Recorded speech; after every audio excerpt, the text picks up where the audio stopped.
Okay. It's time to start the show for the final time for this campaign. The awards are mostly unchanged. The only thing that's changed is the ultimate underdog because, there's. I don't think there can be anymore an underdog. So this award was changed to the Brave Little Toaster Award, which is more or less the same thing, to be honest. And also before the final voting for the three awards, there will be also a vote for the best, for example, meme of the campaign and so on, that will be done without nulls, will be an actual vote, without bribes and so on. So yeah, let's start. Brave little toaster. Let's start with the wheel. We'll be doing pretty much all nations that have been played, as long as they exist in a somewhat independent form. And we will start with Denmark, which reminds me, I haven't yet added Ottoman tier, which I get a feeling we might need for some of those nations.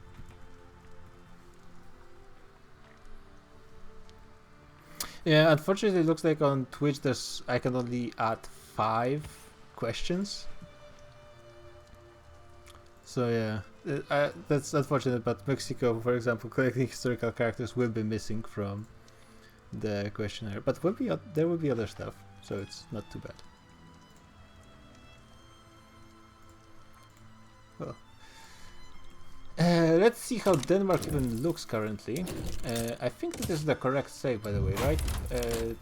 1921. So we played like 6 years at the end of the last session. Oof, that's not too bad. No, not too great.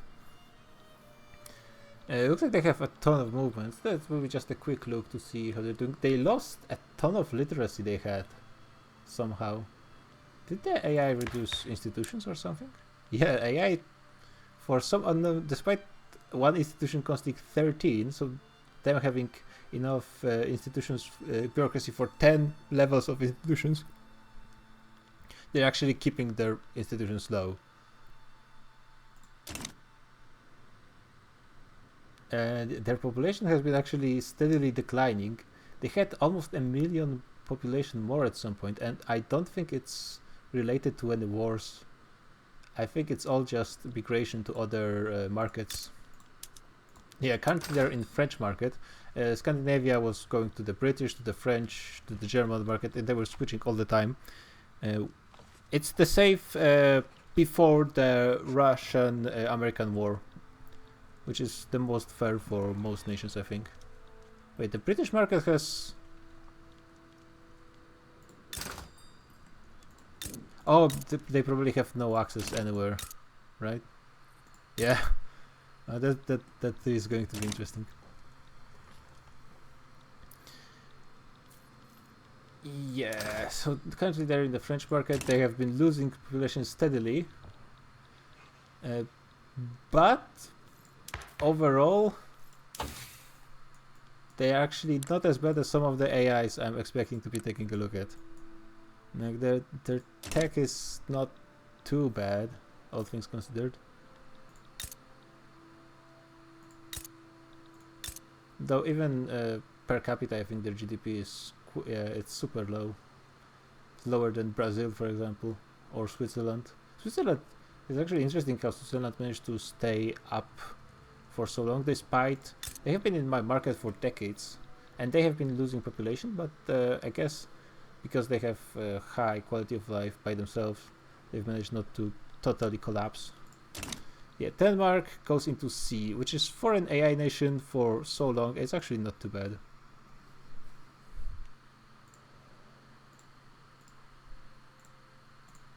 Let's keep going. There's a lot of nations to go through. Oh, and we're going to USA right off the bat. Let's take a look-see. What even the American market state is currently. Yeah, so yeah, Brazil is here, and I think no one else, right? Yeah, Mexico is not in. They were having some credit problems, but they've been able to fight war for like 5 years, so clearly it's not too much of an issue. They have a ton of loyalists, quite a lot. I guess that's maybe because they're a communist party or something.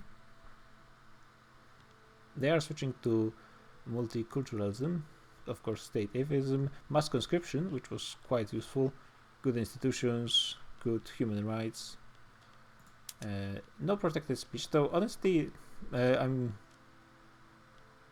thinking that maybe rate of assembly is actually better, because at the point you get protected speech, you might not even use technology spread past 25% that much, and being able to kick out agitators is really nice. Though plus 25%, if you're behind, that must be a lot. And the United States were getting a bit behind in technology compared to other great powers. I'm not sure where other nations stand at this point, because I don't remember this exact point in the save, but yeah, the United States were definitely behind in tech.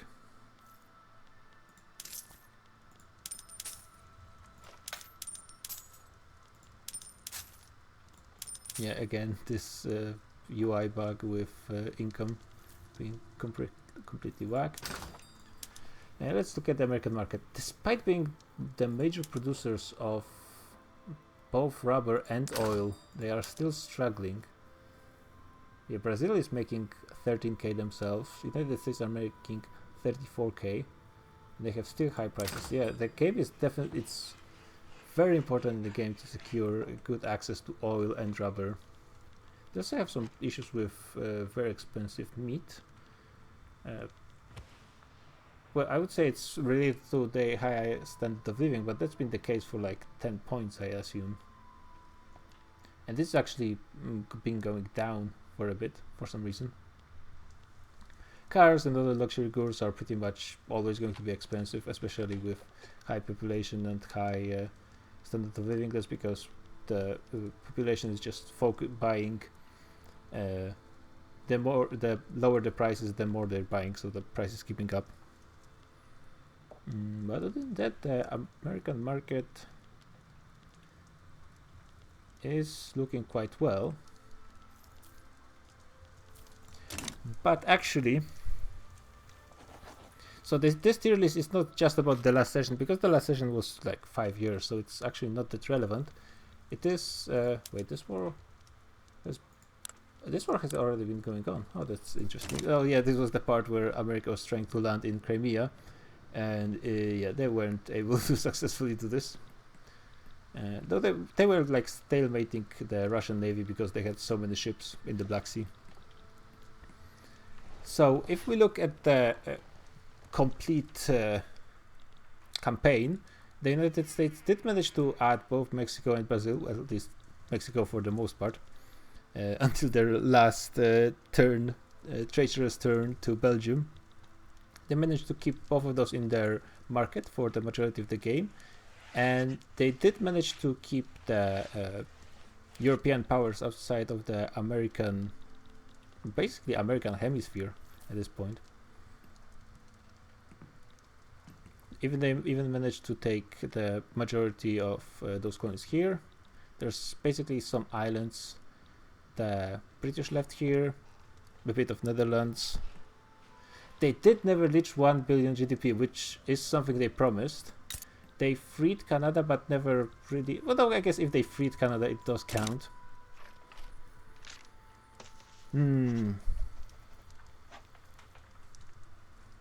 It's true. It's true. I say for the entire campaign, the United States get A, being pretty close to S. Like politically, I think they fulfilled all their goals they possibly could have for the campaign, but what they missed was just that bit of economy, which possibly was because of Mexico leaving their market, and all the shenanigans with India leaving and joining, which was causing a huge uproar in their economy. They got close, but yeah, when they were pushing receiving 1 billion and never actually achieving on this, I don't think you can say that they fulfilled all of their goals.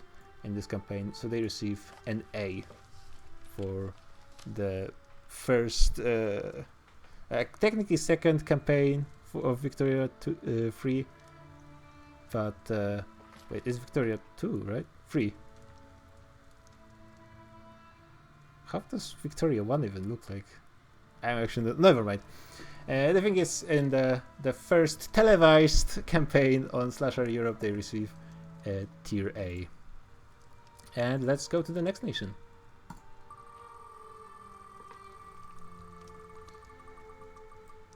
Actually, you know what?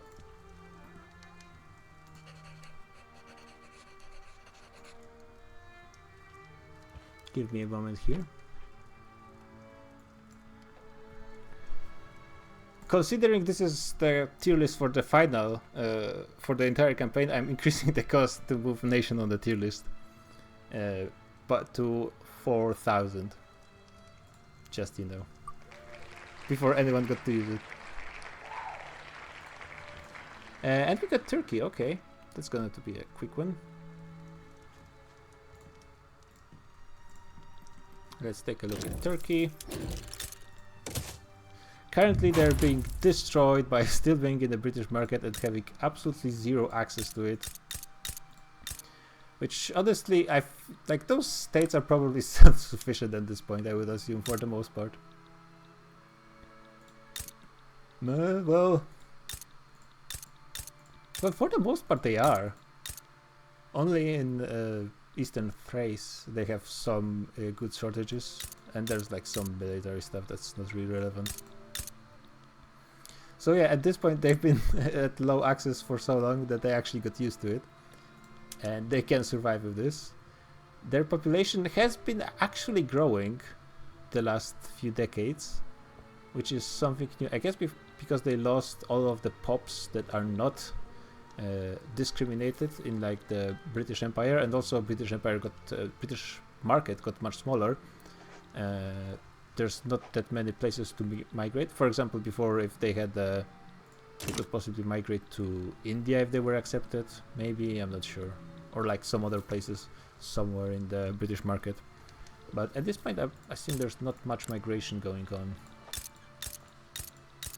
There's some people leaving to Portuguese Gambia, and that's pretty much it. So it's actually not too bad that their population is growing, which is a situation much better than in Greece, where, as you can see, they've been, despite receiving so much land, which is the big spike there, there's been some civil wars and so on, but they've been gradually just losing pop, and they're almost back to the level they were before they received all of their population, which is kind of amazing in this. Yeah, they have half of their states are totally desolate. They have like 20k population, which seems like for the most states it's somewhere around 20k is where the population is. Between 20 and 30k, the population eventually ends up to balance itself. Despite there is a possibility to go a bit lower. I think the minimum is like 4k or 2k. I don't think there can be zero population in states. Now, actually, fun fact: Sardinia actually managed to recover some of their population. Well, it's not great, but they managed to recover.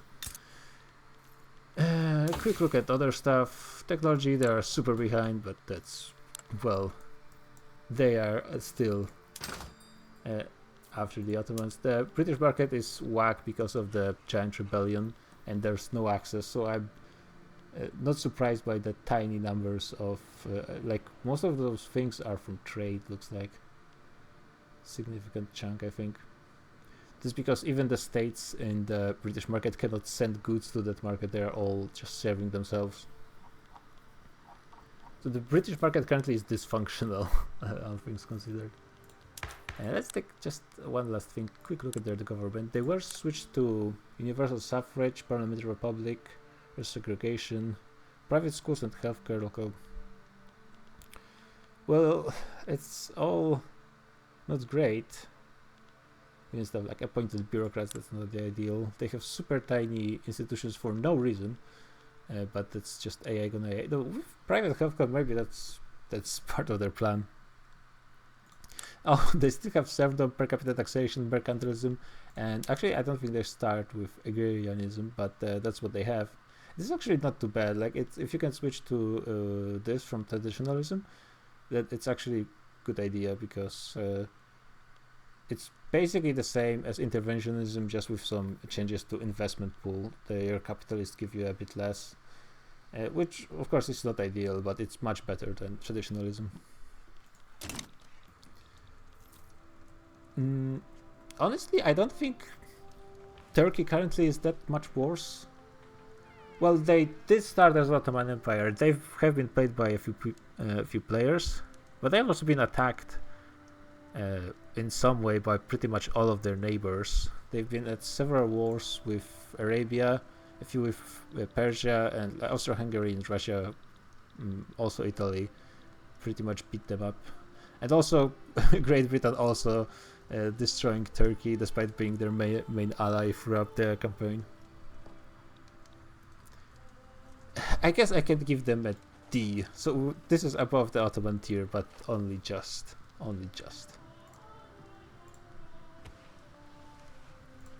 And next nation. So roulette is almost becoming white while rolling. It might be looking different on your guys' end. And Spain. I'm interested to see what Spain looks like currently.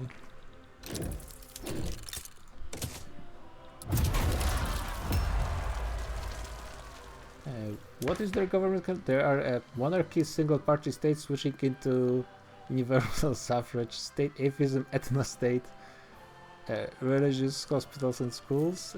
Also, don't forget they still have Catholic state religion, despite being atheist, because that's how this game rolls. I think there's like when you switch to state atheism, it probably fires an event or something that changes the religion and changes the religion of pops and the state. And I think they got this in a coup, which means or like a civil war, so they didn't get the event. I think I've seen a few nations. I think Greece is the same. No, Greece is just atheist. They have, they do not have primary schools, still censorship, per capita taxation. I suppose it's not the worst.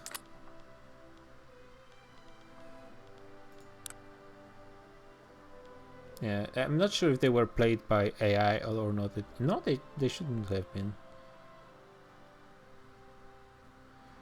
But maybe just for a bit at some point. I'm not sure. Technology, they're actually doing pretty damn well on technology. On military, yeah, actually they don't even have trench infantry, so thank God they weren't part of a world war. If it's sclerofascist state.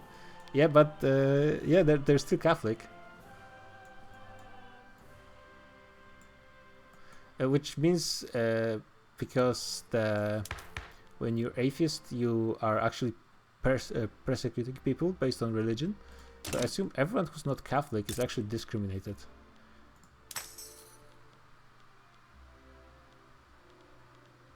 Well, actually they're also an ethno-state, so yeah, they're discriminating everyone anyways. But yeah, as you can see, the Catholic pops are not being discriminated. Let's see, are there any non-Catholics?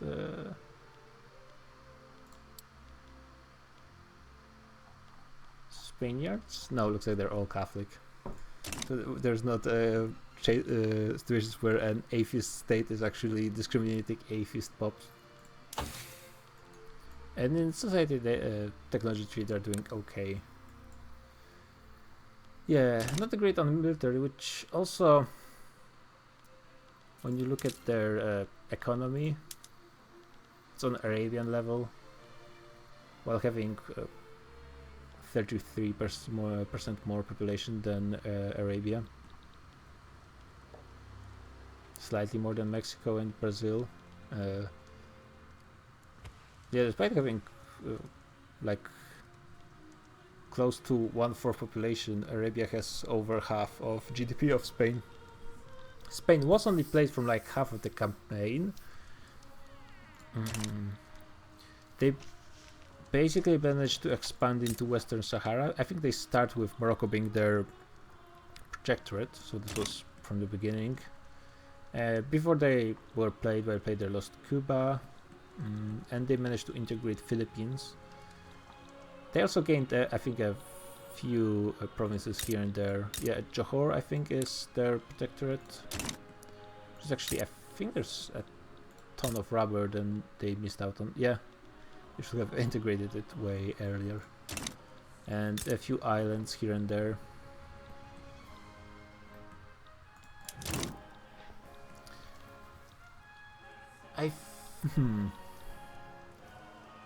So Spain managed to keep most of their holdings, colonial holdings throughout the game. They didn't really manage to, like, compared to, for example, to Italy. I think Italy has a similar population to Spain, right? No, actually, Italy has significantly higher, though that probably includes pops in colonial regions, which is a good few million, though I think Philippines is also a decent population. Yeah, that's actually that's like 7 million. And also in Morocco, there's actually quite a few pops. So if you consider that direct Spain in its ambitions should be just somewhat behind Italy, and they're nowhere close in what they managed to achieve. They are a part of the Italian market after all as well. And balancing it with them being AI for the majority of the campaign, I think Spain goes into... Oops, gotta turn this one off. Give me a second. That's some alerts I have for some stuff.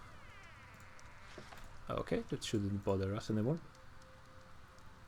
I think Spain gets a C. They managed to keep most of what they had, but they actually, even when being played, they didn't really go beyond, except for, I guess, Western Sahara and a few provinces here and there, which they well, they did get Macau from Portugal. I'm not even sure when they did it, because I don't remember them having wars with Portugal.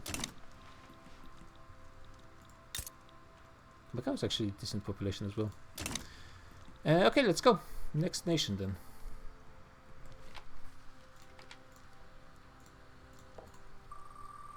This is probably going to be a bit longer tier list than usual,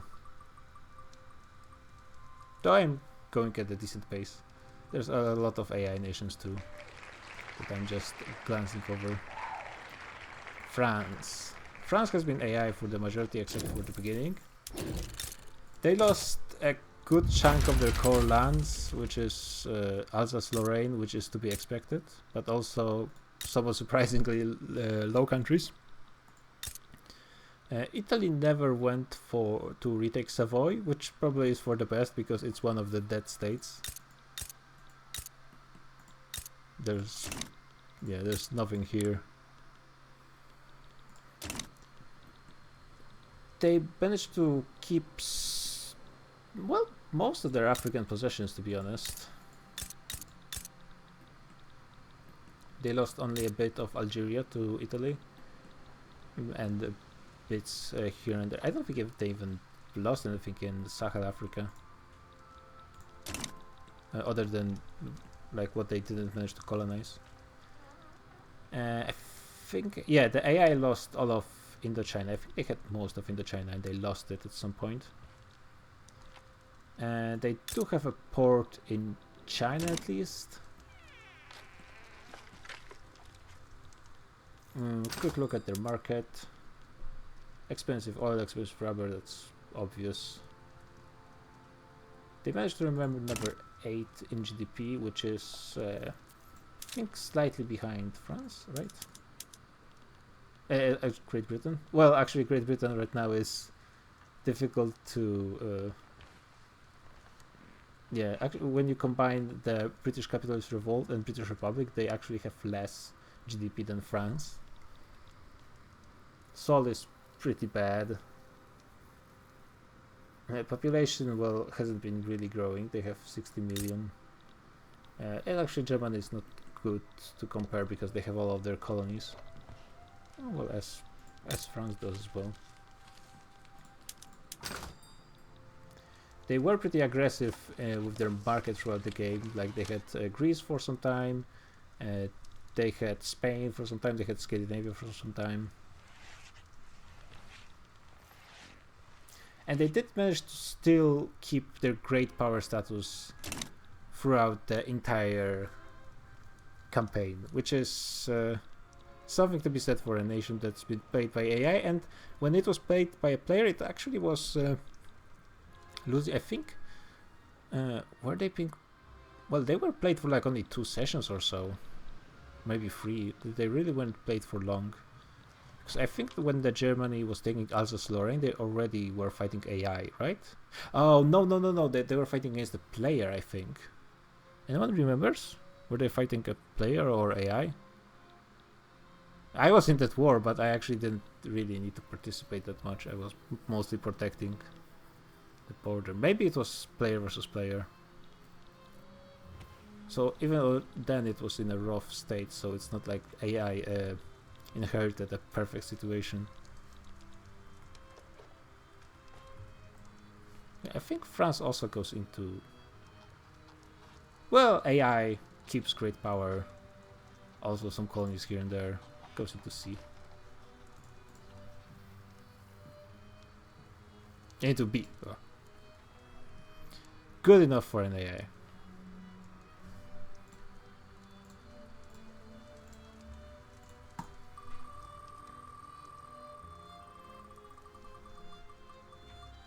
And now we see... Oh! Next nation is nominated for the Brave Little Toaster Award.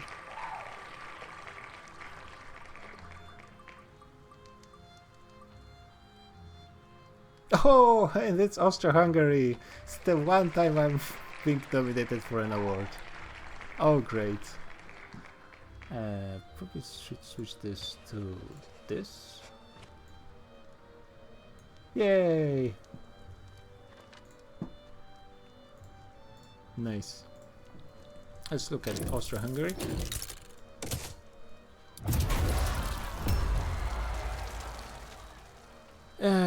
So I was trying to get single party state throughout the session. I didn't. There was not enough time. There's a lot of stall chance, and didn't get going. After that, I would probably have a pretty easy time switching to command economy, and that would have been interesting, but there just wasn't enough time for that to happen.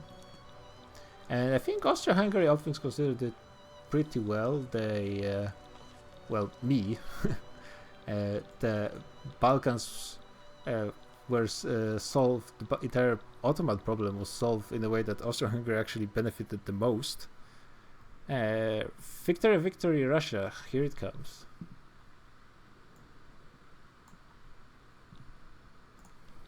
So, despite me not even participating in the negotiations, somehow I received the biggest chunk of the Balkans. Mostly because I was friendly with both Russia and Italy. Like, I think in some first plans, Russia was supposed to get a bigger chunk over here, but I think Mati just didn't want provinces in here. So I ended up gaining all of it because Simon also wasn't keen on getting more than just... was more focused on the parts of Africa for Italy than the Balkans. So that ended up pretty good. Also, there is some Austro-Hungarian colonial empire, which is over here in Africa. Also most of Java. And I actually, unfortunately, never managed. Oh yeah, well yeah, I've been a villain for the first half of the campaign. Despite, like, for the beginning, I wasn't planning on. At most, what my ambitions were to take from Turkey or the Ottomans were the vassals, which is Wallachia, northern Serbia and Bosnia. That's like my entire ambition at most, but though to be fair, those states are really not as great just because the population is pretty small. Southern Serbia is actually pretty good. Like Wallachia is by far the best one. It also has a ton of oil, which is super good. You also get access to a really good oil company when you have Wallachia. Also, there's a lot of Turks here, which are discriminated in Austro-Hungary because you'd need multiculturalism to even accept that. So it's not like I really wanted those, but well, if they're being offered, then why not? Especially since I think the shape of Austro-Hungary overall is pretty nice. It's much different than the historical one, but I think it makes sense for the most part. Also kept bits of Italy that they didn't really need, and those states actually ended up being quite nice overall. Well, of course, this is a coastal state, so for me it's super important. And also South Tyrol, well, actually there's not that much here, but actually has a decent population for such a small state. And of course also Bavaria staying in the Austro-Hungarian Empire. I was envisioning to also get Franconia when I was making deals with Germany. I was thinking I would receive Bavaria as in the country Bavaria, which also includes Franconia, but he meant as in only the state.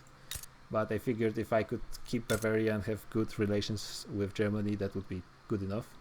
Well, it ended up being pretty much World War I equivalent anyways between our two nations, but actually more it was also Italy and United States against Germany. So it was a world war in a way. And also, well, of course, there's not much point looking at technology for the majors because I think the technology tree is almost finished. As you can see, I have quite a few techs more than United States, and I think Austro-Hungary was like in the middle. I think I was behind Russia, and I actually wonder where India was in technology. Maybe I was actually second because then Britain is probably no longer in the lead as well. The Austro-Hungarian market, when it comes to, that's actually interesting thing to look at the end of the game, is who's leading goods producer in various things. So Austro-Hungary is first in explosives, second in automobiles, and third in engines. That's actually interesting because when it comes to automobiles and engines, here I'm very close to the top. There's actually not that much production of automobiles, which is interesting. I think they're a very good thing to produce. They do require rubber though, which is a problem. But for the long time I was actually behind on train production, and I managed out to eke out top 3. Yeah, as you can see, India is producing almost as much as the next 3 combined. And probably I assume their price of trains is not low. And no, it is actually. They are actually producing enough trains for themselves. Much better than in my market, at least. Though I am still probably exporting quite a bit to mostly Italy, I assume. Italy and Russia, quite significantly. When it comes to market, I managed to sneak Switzerland pretty early in the campaign, and they just stayed, and nobody had any issues with that. I guess I got from that was mostly just a bit more population that I sucked from them, and of course a bit of market I could just float with my goods. And Greece, which I mean, Greece it's too small to be in their own independent market, and whoever market they would join, it would have been terrible. Greece is actually the loser of the Ottoman. Turkey ended up being better off than Greece somehow after all of this.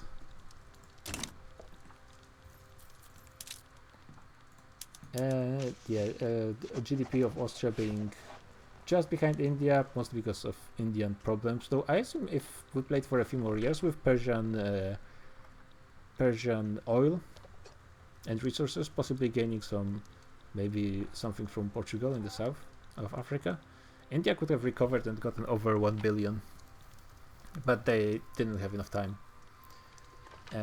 but yeah, good 100 billion more than Germany. Of course, France and Great Britain far behind. And actually, yeah, within the league of the big boys, despite being a fair amount behind Russia. And a lot that helps me gaining actually those provinces in Java, because the people, it's like 6 million additional, over 500,000 here as well.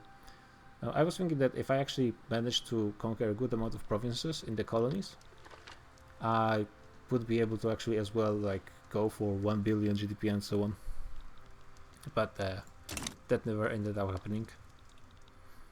Yeah, I think compared to the historical achievements of Austria-Hungary, I would put myself, if you allow me such arrogance, put myself in the S tier. Of course, someone can, if someone thinks I'm wrong, they can fix that on their own. But that would mean less votes for the later part.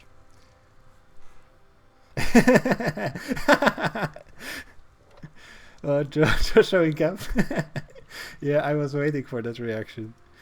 Okay, let's keep rolling. Joshua, were you here when I was talking about United States? Italy, okay, let's go. Yeah, there have been good reasons not to put United States into S.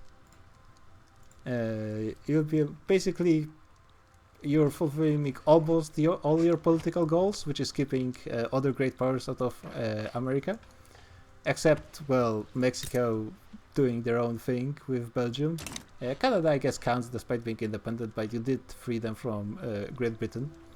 But, you know, after hyping up 1 billion so much and ending up 200 million short, and then losing war against Russia, well, in the future, it's just too much, man.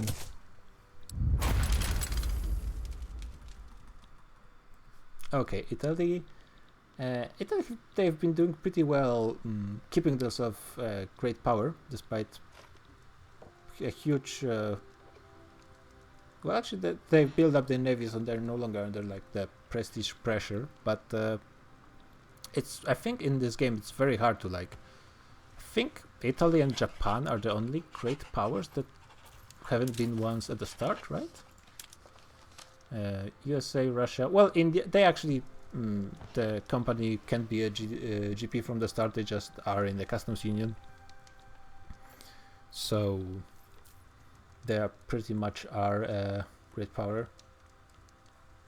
Yeah, it's only Japan and Italy, so props to them for actually getting there and staying in the top. That's because of the snowballing.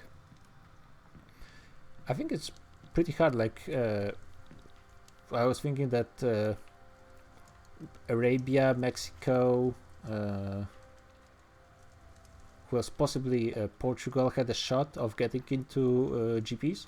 Well, granted, they all had their issues with AIs, so that certainly wasn't helping. Japan, I was always saying that Japan had the biggest shot out of the newcomers, and in the end they were the only ones to made it in. Even like the AIs of France and well, Great Britain, I'm not sure for how long they would stay GP. I think if in the American possible future of the war of the between Russia and America, they actually stopped being a great power. But yeah, I think that's a pretty significant achievement. Despite, of course, Italy has it slightly easier because of their unification mechanics, but still, it's not that easy to catch up with the snowball. They were like a model democracy, I think, in our game, without doing any weird stuff, and they've been a democracy for one of the longest times. Super huge amounts of loyalists. Pretty good situation when it comes to economy. Technology also not too bad. Well, clearly behind even America's, so all the other GPs, but lacking all of those top techs would be pretty annoying if we had a world war.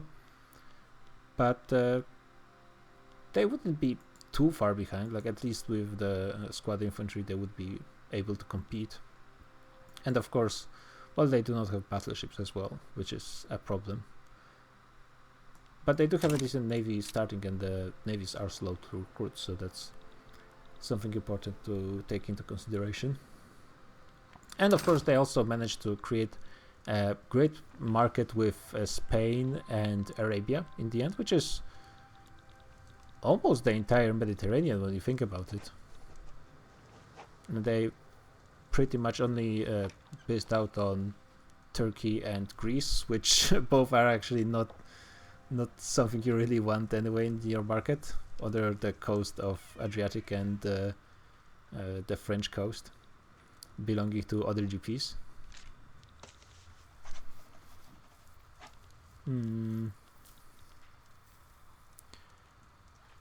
They are still significantly behind the even Germany, which I think at this point Germany had the smallest economy out of the player GPs, like former GPs. Yeah, they're still over 100 million behind.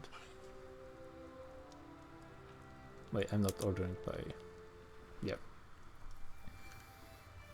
The question is, do I put Italy into A? Because they're still not on par with the top here? Or do I put them in... you know what, actually, considering how influential throughout the game Italy has been, they've been pretty much the motor behind the Ottoman partitioning, and had some influence over the African affairs. Well, for example, Darfur, which has been like the entire participation of Portugal in the Ottoman agreement has been a huge issue, which also led to Italy being active in this part. How big is the Italian colonial empire? They do have bits and pieces over here in the Sahel, and I think that's all they have. They have basically Libya, Tunisia, parts of Algeria, and a few pieces over here. Now, I think because of their international influence, I'm gonna put them into S as well. Like, hopefully this tier list won't end up being like too much nations in S. I don't think there's gonna be that many in the bottom, but we'll see. Having like a bunch of nations in S is not too bad. I don't think there was going to be many more in there.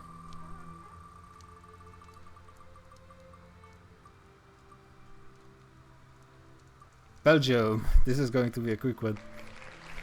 I was thinking that this is going to be another long with Russia, but no. Belgium. Well, this is going to be short. Well, there's actually a lot to talk about with Belgium, unfortunately. Belgium. Well, of course, the first thing to take into account is their market, which is currently Scandinavia, the Netherlands, Mexico.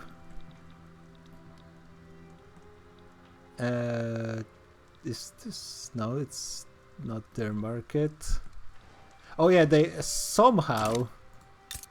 Oh, look! So it turns out that the reason New Guinea actually joins Belgium, I think, in the possible future of the war between America and Russia. Portugal, yeah, the British market looks really weird because no one has any access because of the civil war. So that's why it looks, it has a weird color all over the place. And those places are, I think, just uprising against Niger. So in the future, this uprising, I think, ends up joining Belgium for some reason. I'm not exactly sure how or why, but that's what happens in the future. And that market is actually not insignificant in GDP. They are bigger than China, bigger than the current British market, though. Yeah, even if the revolt ended, they would still be up. And they're actually close to the French market as well. So it's like the third world countries in our timeline. Man, it's just this tiny Belgium played by AI for so long. They also, let's not forget, they do have Luxembourg, which was a huge issue at the beginning of the campaign, and also have low countries, which was less of an issue, though there was some possible problems with that. They did manage to get it in the end. They were part of the German market for the longest time. They were part of the French market for some time. Of course, they are right now behind in technology, but that AI is just not good at building universities.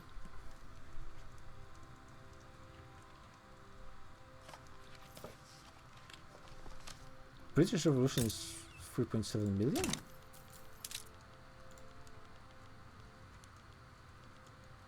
Markets. Oh right, but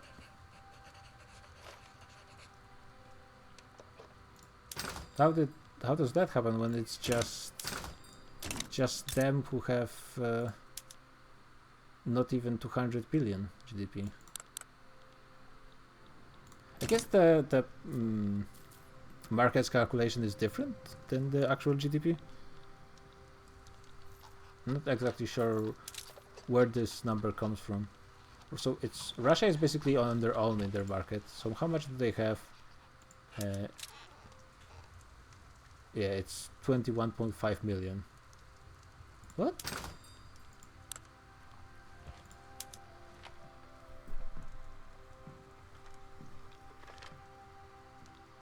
I'm not entirely sure what if it's just exported and imported, that would be strange, because that wouldn't be the value of the market by how it's like working with other market. And yeah, it says gross domestic product, but that's clearly not what's actually showing up. Not to mention, I'm pretty sure that the entire British market has more GDP. Oh, no, maybe not, I guess.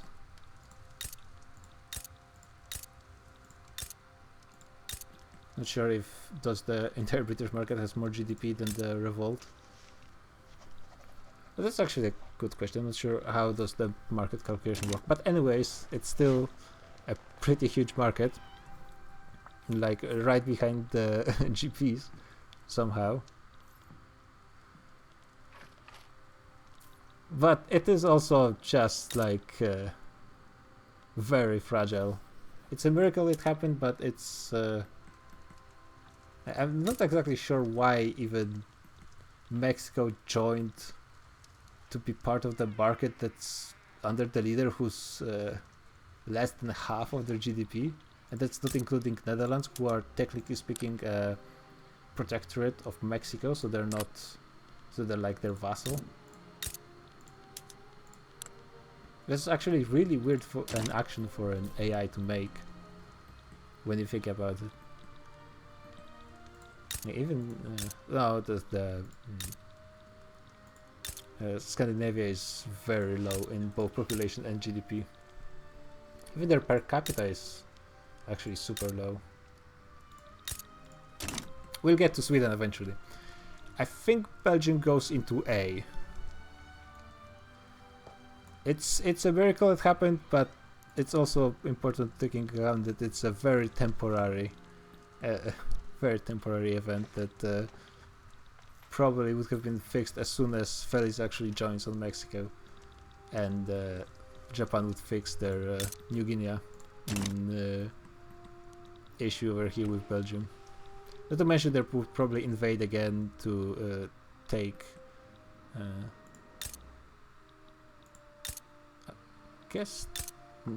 I guess they already invaded for those islands at some point. But yeah, so that's Belgium done.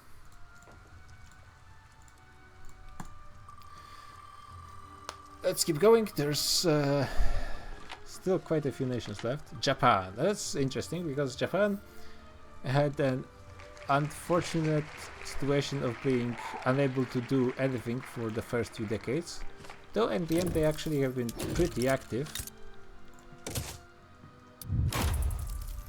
They managed to achieve great power status. They have pretty decent GDP, though per capita I think they're still pretty low. Yeah, number 15. So that's behind Italy, Brazil, Russia, so pretty much the lowest per capita GDP. I'm not even sure, they probably used all of their peasants at this point, right? Yeah, they don't have peasants, though they do have quite a few states that are their protectorates. Oh yeah, Wulangan. So they could be a possible source of more workers for them. Well, if automation was applied in those regions as well. Australia, I think, yeah, the Japanese market is pretty huge, but it also doesn't include neither Korea or anything in China. So they basically have good chunk. Oh yeah, the French also has colonies in here, but they're very tiny, and they actually, I think, yeah, they were losing them in the war against Japan, so they were just about to take them.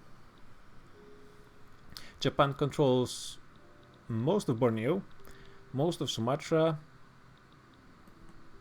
all of Australia, New Zealand, which are actually very irrelevant nations. They actually haven't really been growing that much throughout the game.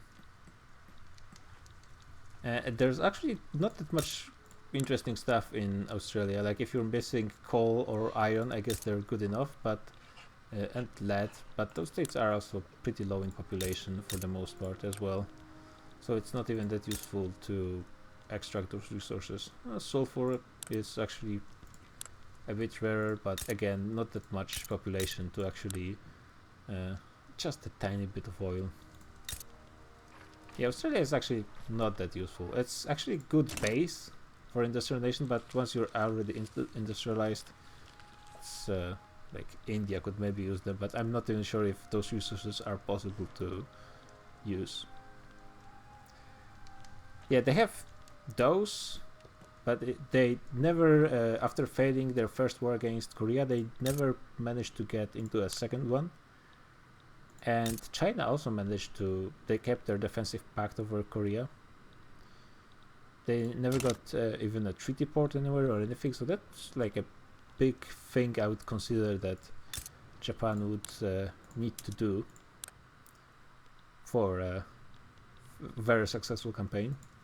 I mean, their overall situation right now is pretty good. It looks like they're paying down some of their debt, probably from all those wars they've been fighting against the British and now the French. Also the Belgians, of course, let's not forget. Well, that was another thing. Belgium managed to win, well, stalemate one war versus Japan, though that lasted only for so long. Oh, actually, you know what maybe happened? Wait, who are those guys fighting? Yeah, I guess the... so I guess what maybe happened in this is regions from both Belgium and Japan rised in an uprising, but they ended up only fighting Belgium?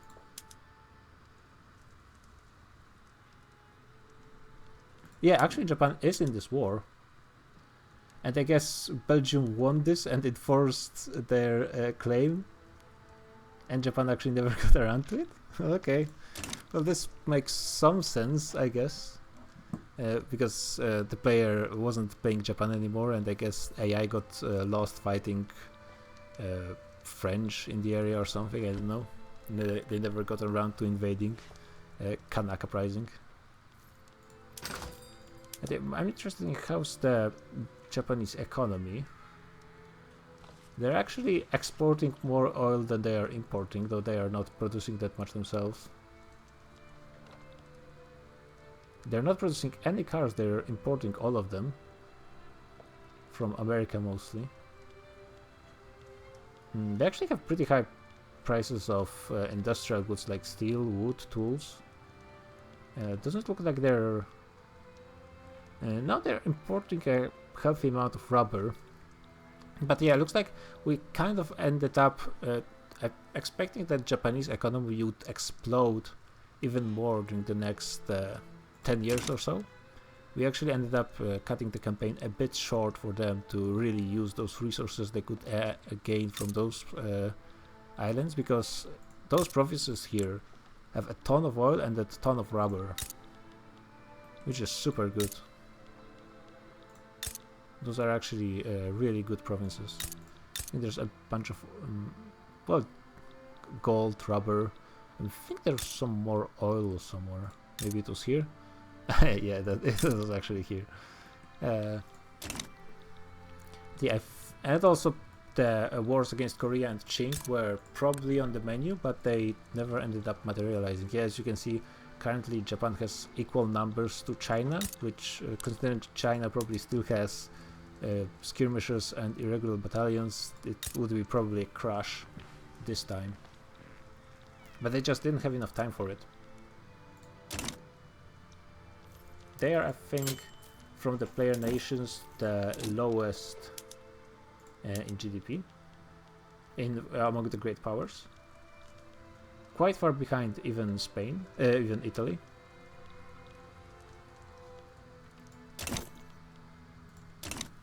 So I think Japan goes into B for the overall campaign performance, and I think they would have been able to go at least into A, if not more, if we actually played till the end of the campaign, because they already got all of this in Indonesia.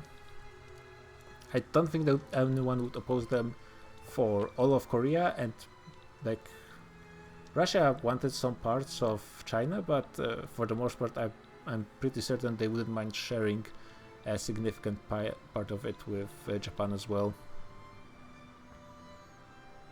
So yeah, I think Japan just got a bit shafted by the fact that we ended campaign early, and despite waiting for so long, they didn't really get an opportunity to play with their full powers.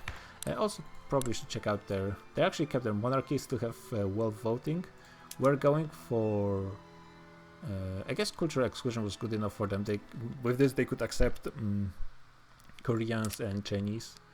Professional Army, National Guard, which is something I really like. National Guard allows you to have much higher conscription rate than...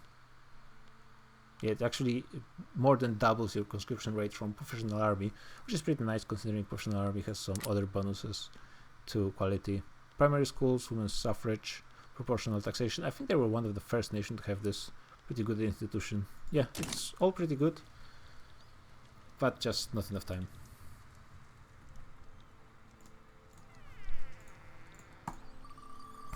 And go!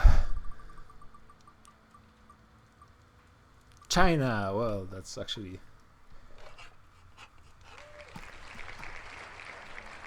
pretty close. Just a quick look to see how they're doing. Aren't they... they're East Asian heritage, right? So... yeah, that should be good enough, right?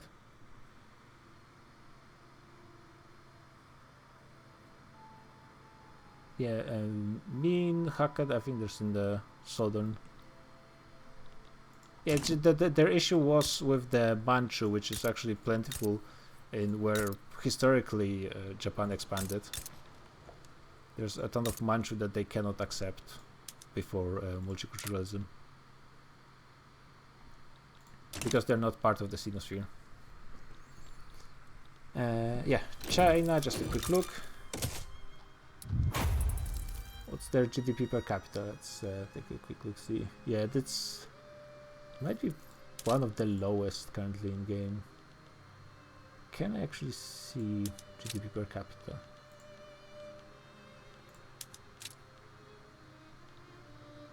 I don't think I can see more than top 10, at least I don't see game population now.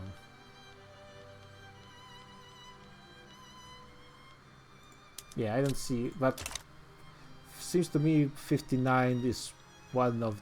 I don't think there's many more nations than 59 currently in game. They have a ton of radicals, though mostly actually segregated into the eastern parts.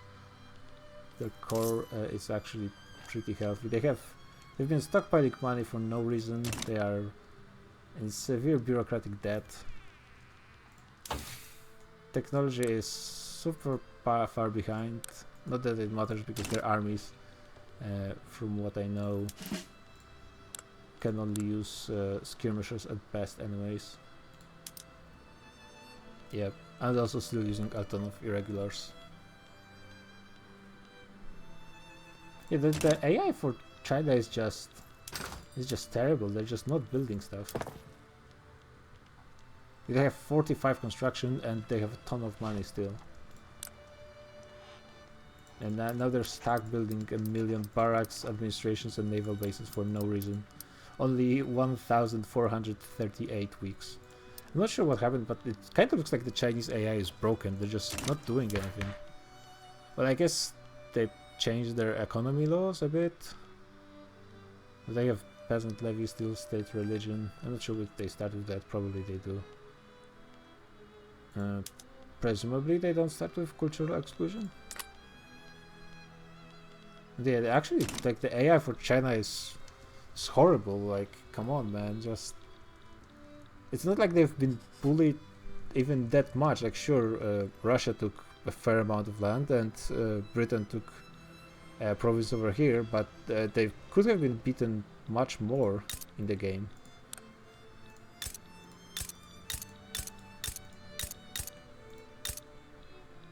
I'm actually interested.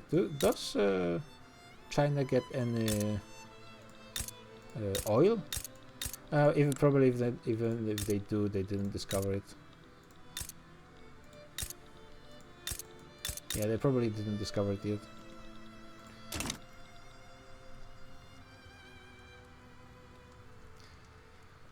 Now the question is, yeah, honestly, I think China, because like compared to the India, who of course I don't expect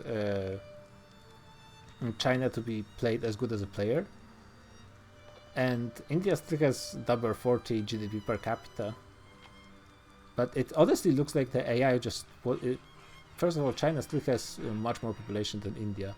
It honestly doesn't even look like the Chinese nation was being played. Like, I'm not sure what they were doing, mostly just stacking up money and not doing anything with it, because that's what I've seen every time I've looked at them. They just not yeah, insufficient construction for investment pool as well. 500 million in investment pool. Yeah, honestly, it looks like AI just failed in some way, just not building enough construction. Did they like have it queued somewhere and they just, well, there's here one. They just ended up stuck in this giant.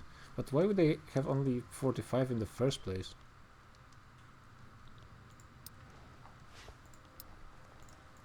You're building power plants.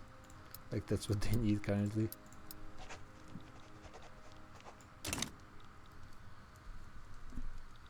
Yeah, China is horrible.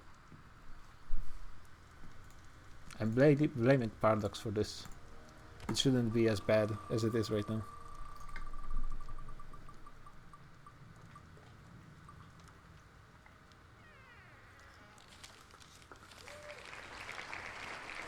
Brazil.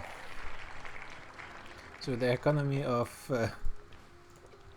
problems, but never overbearing problems. They didn't have that many civil wars as I think they would be getting, because they seem to have constant issues with radicals. Currently it's not too bad. They have a very legitimate government. Parliamentary republic, census suffrage, national guard, which is an interesting choice in Americas. Commercial agriculture, legal guardianship, which is interesting. Oh yeah, it's flipped because of some revolutions probably. Private health insurance, which I think if there's one institution you really want, it's public healthcare. Other than that, probably most of them, like law of enforcement probably is also really good when you think about it over the course of the game. Education probably doesn't matter that much. But yeah, let's look at them overall. They have a decent standard of living compared to other player nations. Despite conquering a ton of other nations in South America, they actually don't have that big of a population. They are, I think, yeah, significantly behind Mexico, even if they annexed Gran Colombia. They are part of the American market, which is not too bad. It's actually good for them. They have easy way to use all of their rubber without using a billion convoys. They did manage to get all the relevant to them technologies in production, super behind in military, pretty behind on society.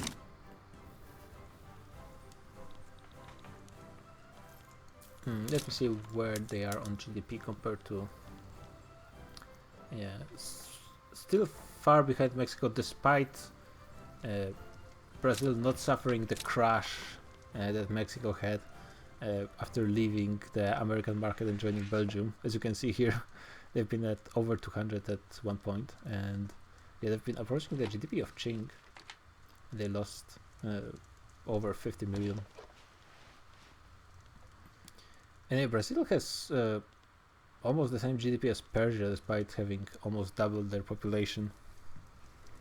And Brazil has also really valuable goods in rubber, and also not insignificant amount of oil.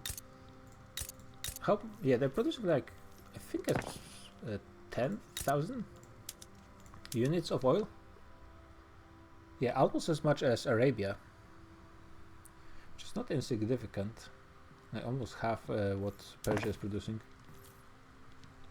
Currently they have very low construction, but I don't think they have any peasants left. Yeah, probably could get some more automation, most likely. Not even, well, here. Well, they don't have any motor industries. Okay, that's interesting. Yeah, they could do some more automation, but not very significant amounts. It's not like they have none.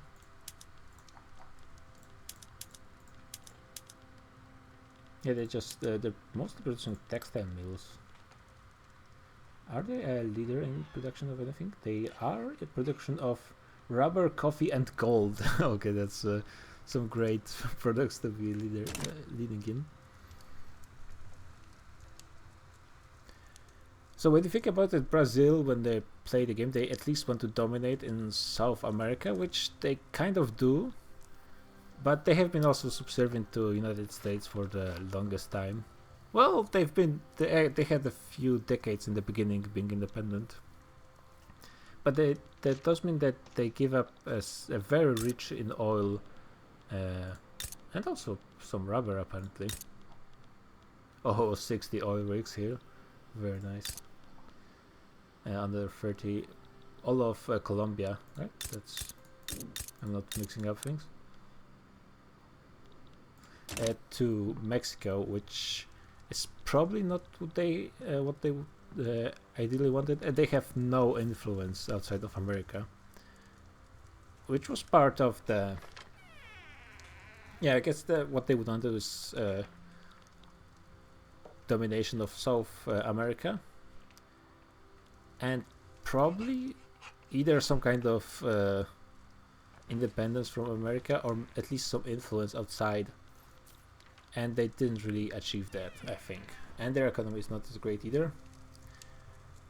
I think for their overall performance throughout the campaign.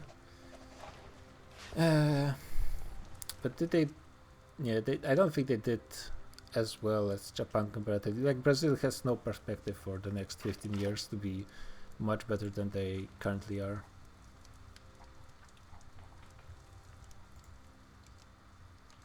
I think Brazil goes into C just for not achieving that much this campaign. Like, of course they are I'm not sure how limited they are because of their super nice stuff that Paradox gives them in their special stuff.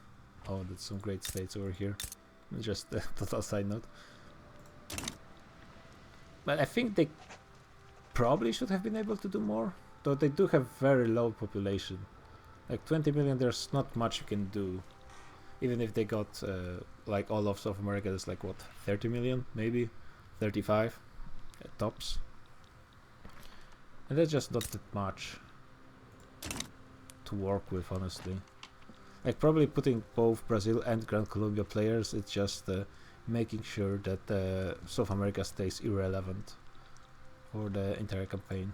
So maybe Maybe one day I will have to play like in single player to see how much Brazil could compete with United States for immigrants, because like I assume the majority of population growth for United States have been immigrants. So if like Brazil could get at least like 20 million more, 30, they probably would have been able to compete. I'm not sure how possible that is, but I assume that if, especially since Paradox usually gives both really big problems but also opportunities in their content, like content patches, DLCs.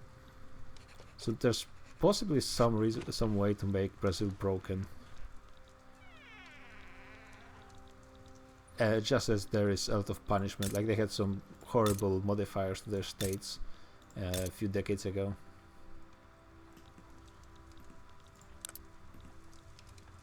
Yeah, they do have some good immigration in their states. I wonder how many. Yeah, currently they're actually receiving quite a few people, and from United States as well. Some other places. Yeah, but you can just see their population graph. Though it is only from 1913. And this is from 1835. So hard to tell. Yeah, but Brazil goes into C based on my impressions that they possibly should be able to do better, but it's also as well possible that I'm wrong. I'm not gonna deny that. At least they certainly could have been more ambitious, and I think there wasn't much Brazil was trying to achieve outside of conquering the majority of South America, and not even the entirety. Germany. Let's see.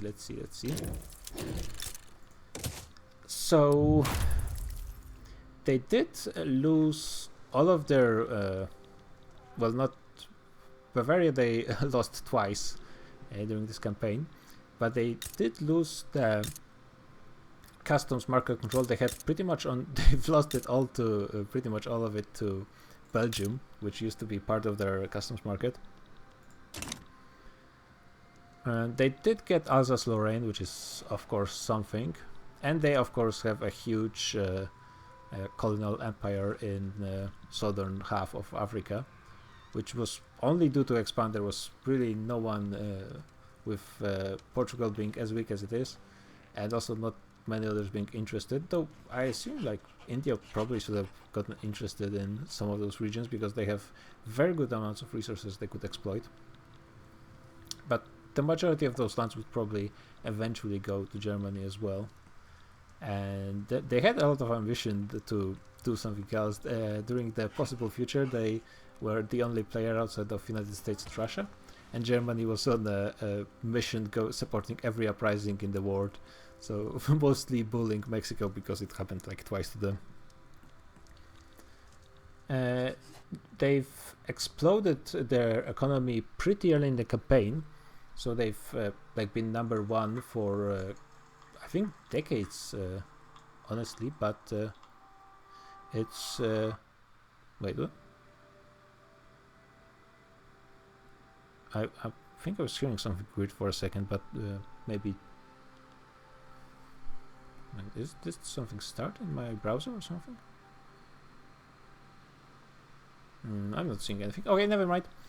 It's probably being judged overthinking, and it's probably because they have there's a ton of OPMs and like very tiny nations in let's say the HRE area, and they all have their own construction, their own base construction and so on. They're all building buildings, and when Germany annexes all of them, they get all of those buildings for free. So they pretty much end up being ahead of construction from everyone else. And also they have a good amount of those regions like here, good few millions of population, which means you can really stack up industry in those regions, that they get a huge bonus from how is it called, economy of scale. Ruhr as well. Like when you have those regions that have more than 2 million populations, those are going to have a huge GDP.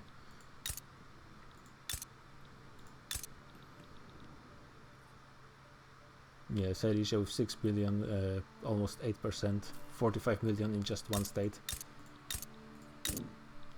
So they peaked relatively early, but that also means that after they finished all of their automation, they just didn't have any new workers. And sure, they were gaining some pop growth, but it was just not enough to keep up with other nations industrializing. Eventually, with their expansion into Africa, they actually managed to overcome this to a certain degree. They are, I think, the biggest producer of rubber at this point, or pretty much around there. Decent oil production as well. Like they got almost 10,000 or something. Yeah, number one producer by a significant margin, more than what Brazil and Mexico are doing together. Though that can be, Mexican production can be a bit off from what they ideally would be producing.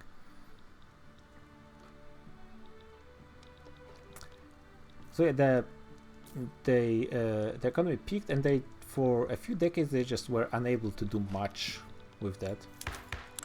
They are playing basic democratic republic with protected speech, no laissez-faire, though they didn't need laissez-faire for a few decades at this point. They also don't need that much construction. 1,000 construction is a bit on the low side. I assume their taxes are not high. Yeah, I would think they would be able to make more money than this, but maybe because they have not enough capacity. Where is it? Yeah, they're actually missing a ton of money from just not having enough taxation capacity, which is kind of strange. So I think while the German colonial ambitions are for the most part fulfilled, like certainly in Europe, they could have achieved more throughout this campaign. But also that it's not been like they did form Germany, like they start as Prussia, so it's not a given that they get to form Germany. And they pretty much achieved the perfect borders except for Bavaria. But what I'm talking about, they have lost all of their custom union partners. And Belgium used to be a very important part of the German market. The Netherlands have been the sick band of that market for the longest time. Scandinavians also were decent, but once they lost their players, they really fell off. Like Denmark for some time was a real powerhouse in naval production, ships. Sweden didn't really get a chance ever to be great in anything, because we all know what happened to Sweden. I think Germany gets a B. They did manage to become a great power, and they're certainly in the big boys club, but they also didn't really achieve anything more than that. I think they have a real window. They had a real window of opportunity. They also had 2 players, which is never ideal for like continued play. Like possibly if there wasn't this whole issue with Bavaria, they could have done something else somewhere, or like never give up Bavaria in the first place, which also would change the course of action for everyone. But that's how multiplayer games go, unfortunately. Oof, I've been talking a lot.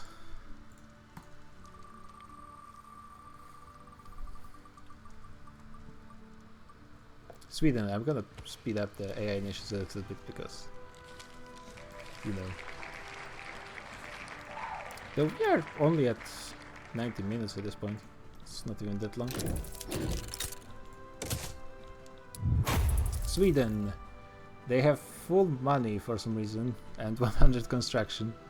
Though I guess they have such tiny population that they still have almost 100,000 peasants, which is... Huh? Isn't this region super good for iron mines? And they don't have a ton of iron mines there.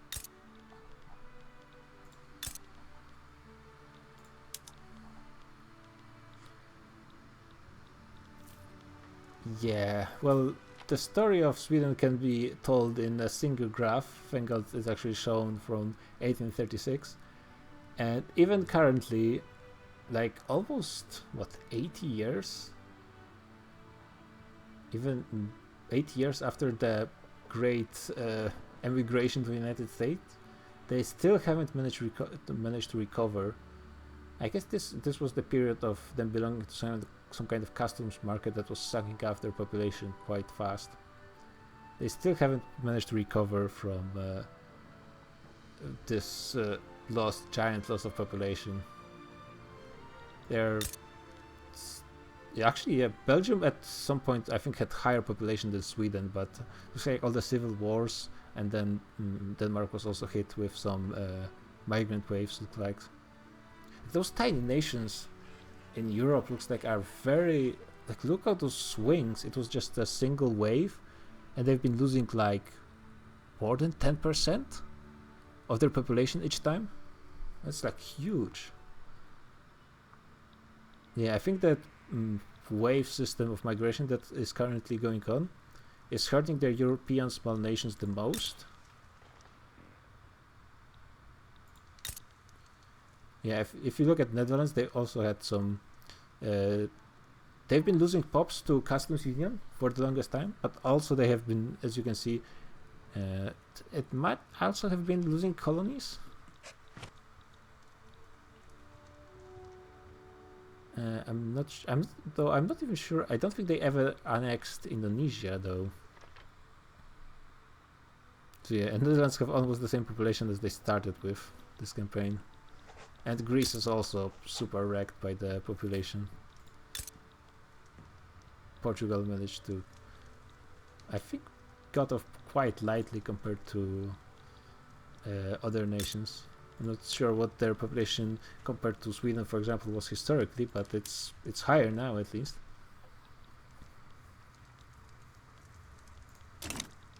Yeah, honestly, I think Sweden was just destroyed, and they never managed to recover.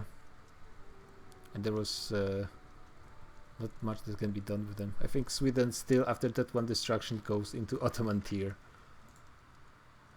America forever the destroyer of Sweden.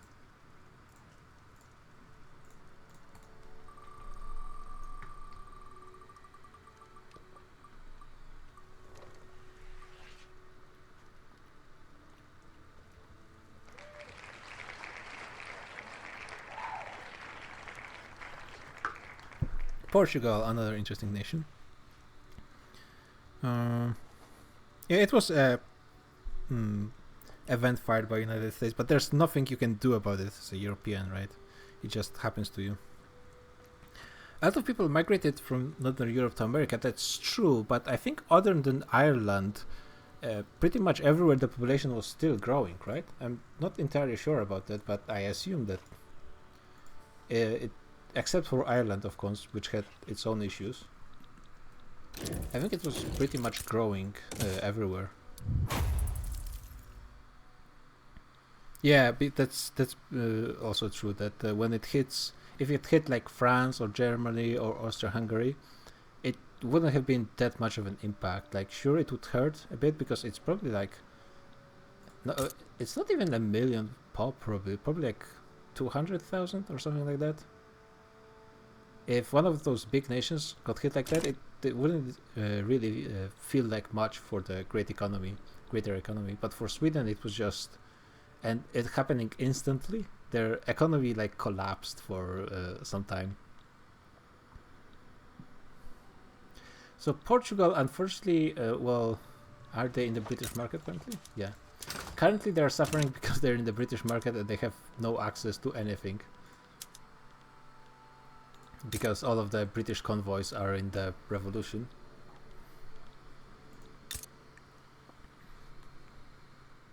Yeah, they are the only viable target. That's why it happened twice to them.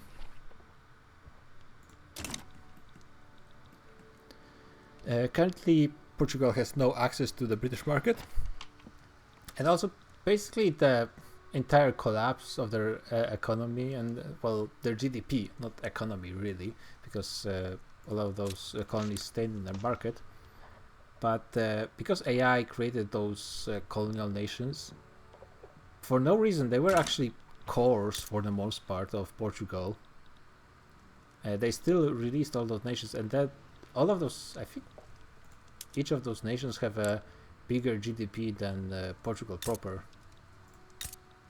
Yeah. In some cases more than double. Yeah, including the best state in the game. I think it's Vrinstad, if I recall. Yeah, 16 gold mines. Decent population as well to actually ban those mines. So Africa in general has some decent resources. Huge amounts of coal, decent iron. But yeah, if they were being played by an actual player, they had most of this incorporated. And they would have been doing pretty well. As you can see, they peaked around 165 million. And they just, when the nations were released, they just collapsed. And the actual continental Portugal was never really in a good state. Like in the states of Extremadura and Beira at least work, but Alentejo collapsed with their population and they are just not producing anything currently. It looks like they still kept some colonies here and there in their actual state, which is like, as you can see, Portuguese Gambia is actually almost half of their economy, and they are almost incorporated them, which takes them like 20 years. Yeah, because as you can see, 20 years to what? Oh yeah, it's switching to this before. It's taken them 20 years to incorporate, so they started this a long time ago. And if they actually kept all of this incorporated, I think they could have. They had probably as much potential to become a great power as Mexico, even maybe right behind Japan, but without the player control to actually keep those nations in the not empire, because they do have universal suffrage, and all of those pops are accepted because they are accepting all religions and cultures. Decent institutions. Not too bad tech as well, if you look at that. They're just a bit behind on production, but military is pretty good.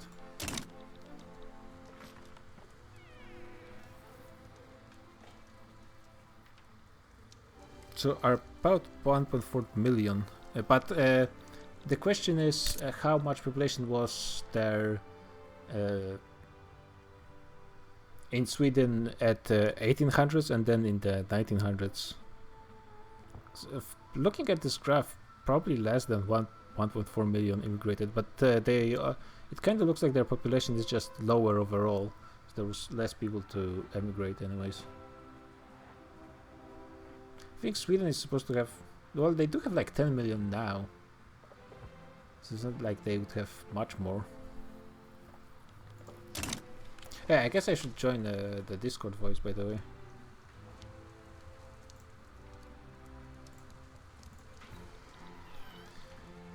Yeah, Portugal, after all that happened. Yeah, Portugal cannot go into anything other than Ottoman tier.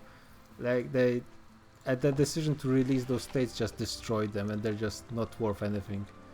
It's like a player. It might be difficult even to fight some of those colonies to even. Yeah, like this one has 50 battalions compared to Portuguese 37. It's not like Portugal alone has economy to maintain that many battalions. Yeah, more than half of their income is diplomatic pacts, which is their protectorates. Yeah, even if a player jump over them, reversing those colonies being released would be rather difficult without someone's help. So the AI just destroyed this nation, despite having a very interesting gameplay. Like being, they were the only ones who went heavily into colonies, and their economy was actually majority coming from those colonies. And then they actually adapted by, they kept all of this unincorporated for the longest time. They actually achieved multiculturalism and it started incorporating all of this, basically switching from being Portugal into being an African state. But they actually never managed to finish this transition, and then AI just destroyed it. It was a bit unfortunate. It was very interesting to see. They were pretty unique in their gameplay.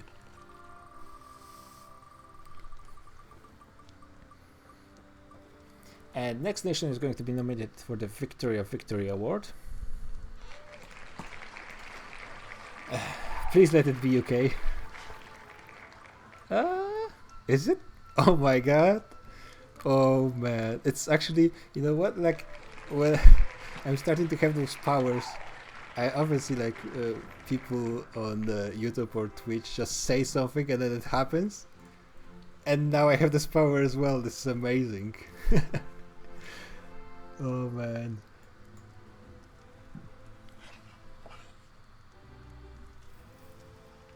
Oh, so apparently, yeah, Matti is showing up the numbers.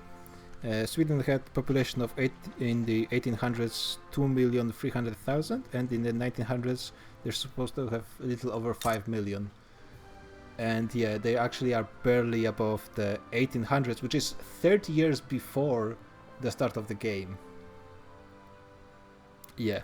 Their population. And I wonder if we looked at the culture map mode.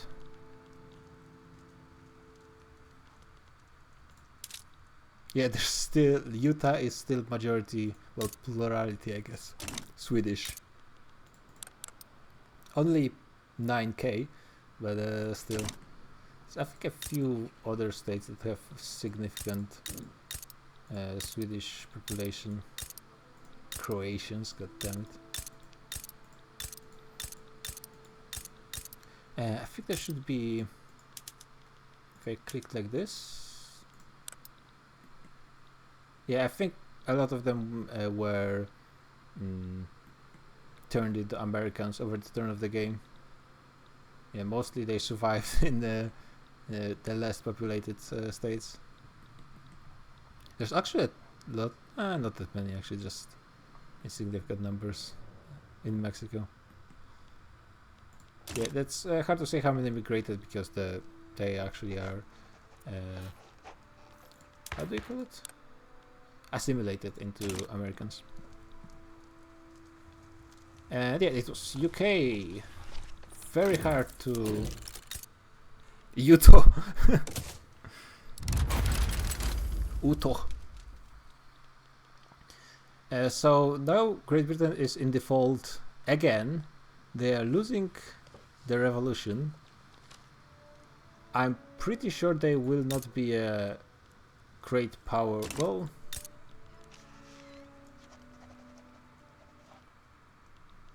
actually hard for me to tell if they would be a great power because I'm not sure whose prestige they would inherit if the capitalist revolt won.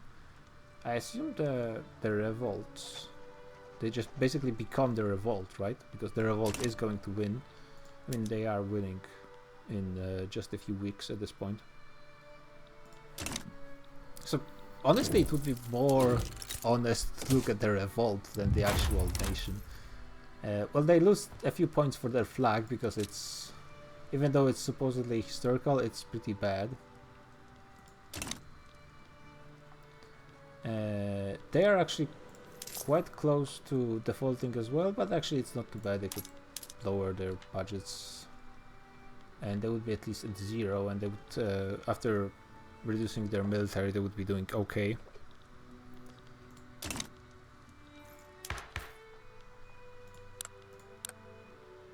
Yeah, I'm not even sure what they're revolting against, because pretty sure they were laissez-faire for the entire time.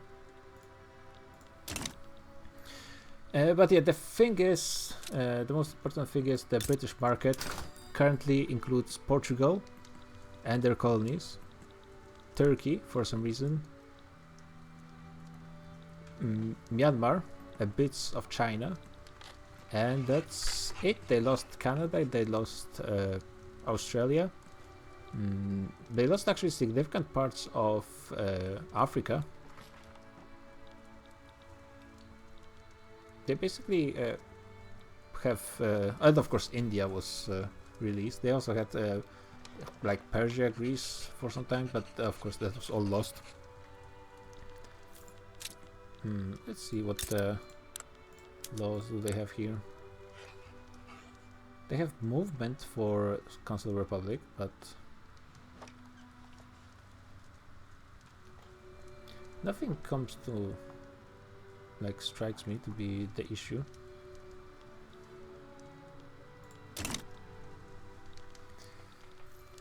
But yeah, of course, the economy is like combined. It's a bit less than France, and France is very low. And like Great Britain was played for good few sessions more than France, I think, by a player.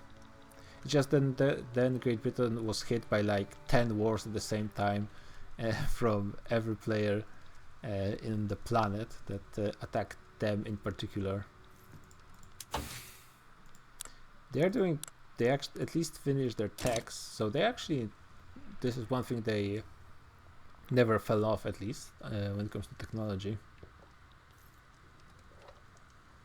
The market is not worth looking at because there's so little access to the British market. And this is actually Revolt's market as well, which is even less relevant in the grand scheme of things. Or maybe more. Well, I'm not exactly sure. But yeah, when you think about that, Great Britain starts... Great Britain basically, if they achieve the status quo at the end of the campaign, I think that's a success because they start as the leader and with a good head start than everyone else, basically. Like at the beginning, only France is possibly in a position to compete with them. But of course, they have a finger in every pie, which also means that they will most likely lose something. Like that's, I think that it is expected that Great Britain will fall off over the. Yeah, I think this was it the same? Like the player left in the middle of the session and everyone declared on them. I think it might have been. But as I was saying, it is expected that United Kingdom will not be able to maintain everything they even start with. At least, like, not without. They wouldn't be able to. They might gain something in some places, but they will, like, keeping India is probably very difficult. And actually, it was very close to happening. If a player stayed on United Kingdom, India might have stayed in the British market as well, and then things would be very different for everyone. And India apparently, like, if they expanded on their own, probably they don't need to be in someone else's market. But still, it's a huge concentration of pops in states that do not have enough resources for them, so they need to have some source of those resources. And the British market, being the biggest market by territory, at least at the beginning of the game, is a good place to offer those resources. Though at the same time, like for Australia, for example, because it was played by AI, was never able to capitalize on their resources and never really build those mines to supply India.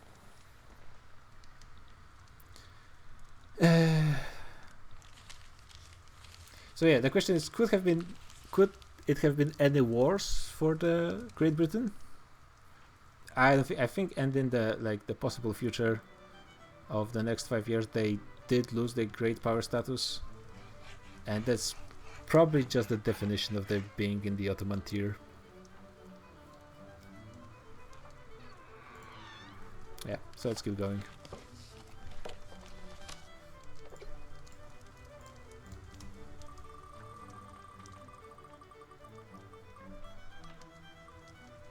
Arabia. Good thing it's only 2 hours in, so Kimi Maria will be able to go to sleep not that late. Well, of course, if he decides to allow Persia full domination in the votings, that is going to be happening relatively soon. Switching off from laissez-faire, probably because the mass production is not as relevant at this point, or they don't really have that much production in the first place. And they do have some peasants, like with 30 million population, I'm not sure if that's enough construction to fulfill the needs of the growing pops. Yeah, they kept their monarchy with their ginger emperor from Albania, apparently. How did he get here? Why? Yes, those questions will never be answered. But yeah, the ginger Albanian that leads the Arabian Empire, it's a thing. decent institutions, primary schools. Yeah, the laws are there are no remains of the starting laws that would be huge issues. And they did join the Italian market after being, for the longest part, the smallest player market in the game, which is something to be something that was not easy to achieve. They did cooperate with a lot of players. Russia and the United States were giving them a good amount of money for the long time. Oh, hey, Creeper Blue. I think you're... thanks for following. I think you're not from the Discord, right? You're just showing up for the tier list. Which is nice. I guess it might be interesting. All the VODs from the campaign are on YouTube, and people are actually watching them for the first time. It's like there's daily people are watching 50 hours of those sessions. I think there's a link to YouTube with VODs on the under the stream, I think, probably. Yep. I think the next campaign they're going to be playing is going to be Stellaris instead of Victoria, but I'm sure eventually there will be more Victoria campaigns on /r Europe Discord eventually as well. The Arabian technology is not too bad when it comes to production. Military quite a bit behind. They at least have trench infantry, but at this point of the game you really need more to compete with the great powers. Especially like for defense it might be not that bad, but if you're going to be attacking you need flamethrowers, chemical warfare, and ideally tanks, as was shown in the possible future of Russia versus United States war. I'm talking possible future because we officially ended campaign at this point, but then because of stability issues we just couldn't stay in game for long enough to play, but we just kept Russian and United States player to have a 1v1 at the end, and Germany there was playing with AIs just randomly. Yeah, so when it comes to GDP, Arabia, it's actually the first player nation outside of great powers. Would they have been able to become a great power if they had a bit more time? I mean, they are a minor power as well, but the big chunk of having enough prestige is just spamming enough navy and army, which is also limiting your ability to have more construction and grow your economy in other ways. Yeah, but like Arabia was never really... the only threat they had was the Ottoman Empire for the longest time. And they were able to beat them relatively quickly because, well, Ottoman... there's a reason the lowest tier is called Ottoman tier. They did manage to overtake Spain, for example, in GDP, which... well, Arabia is definitely not in a good position to do this, especially once Spain was being played by an actual player. And they keep ahead of Mexico. Well, they kept ahead of Mexico because Mexico joined the Belgian market, but still they ended up ahead. And of course, the most important fact for them was that they stayed ahead of Persia in GDP. Not in GDP per capita, but still.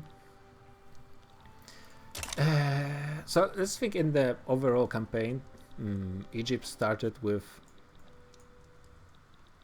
pretty much all of this, and during the course of the campaign they expanded a little bit into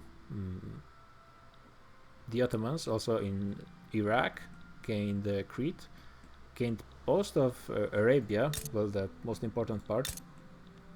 Those provinces here have goods, they have a lot of oil, but they have tiny populations, so actually... oh yeah, Cyprus, you actually start with Crete, that's right. That being said, Cyprus was an island that was sucked by the British market for so long it ended up being one of those desolate states. But yeah, those provinces that stayed in the British market would be able to use some of those oil rigs. But as you can see, they have not even half employment.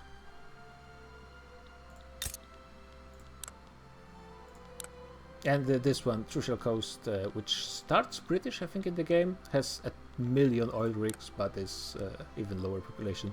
Though because it's a British state, it actually has a decent, because Britain was importing pops from pretty much the entire globe, especially like at their peak. So like for example Malta, which probably in most games would be a desolate state, actually ended up having a decent population, though they are, well, they are part of the current Britain, so let's swing. Yeah, Mati, I agree. I think with what Arabia achieved, it's a solid A overall.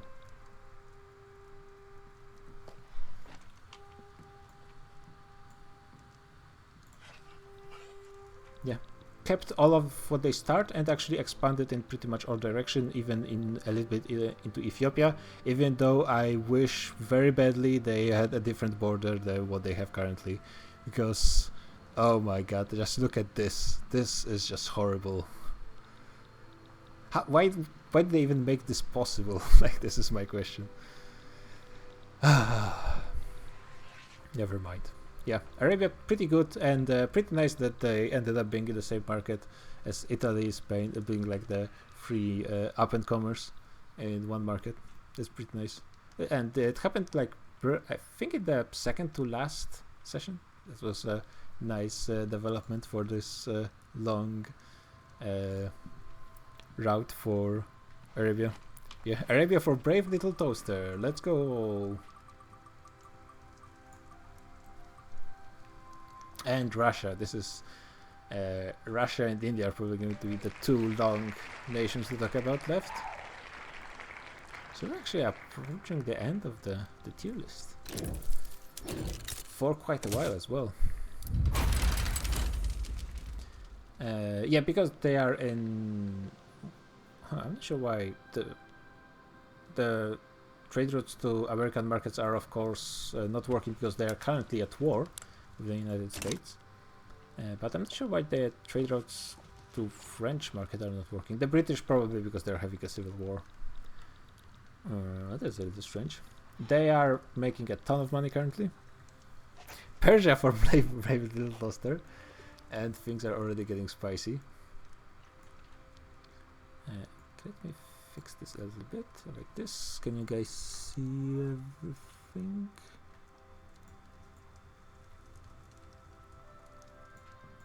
Okay.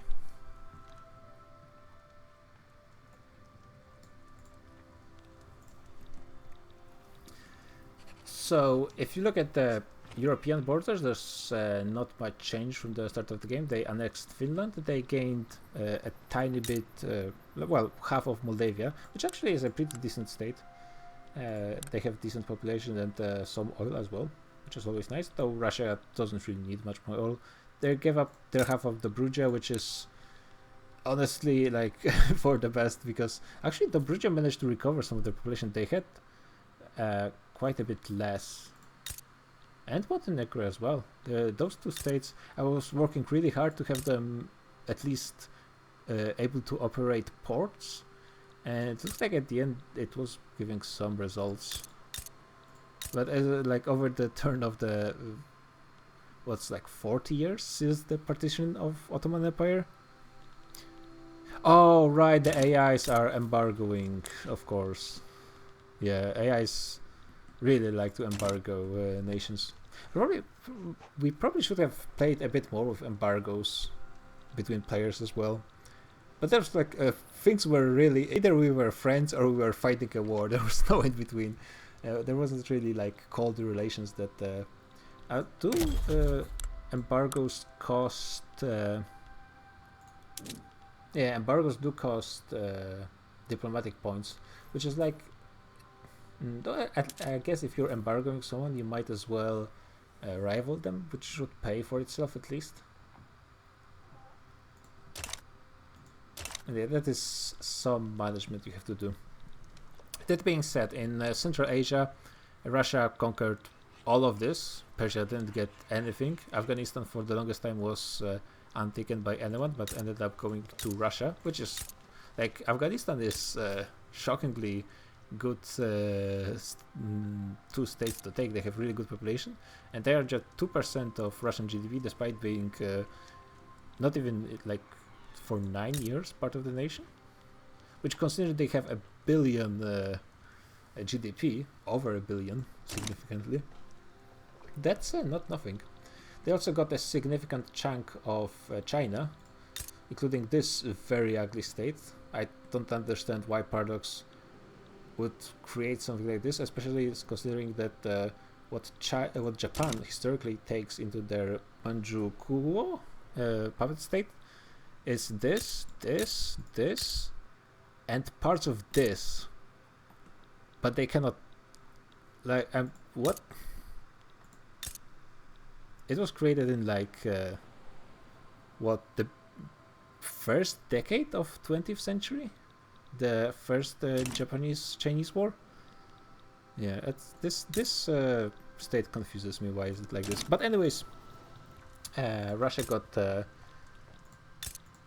4, 5, 6, 7 states from China, which is also a good few million population, especially, and 10 million in southern Manchuria. That's actually very nice for them.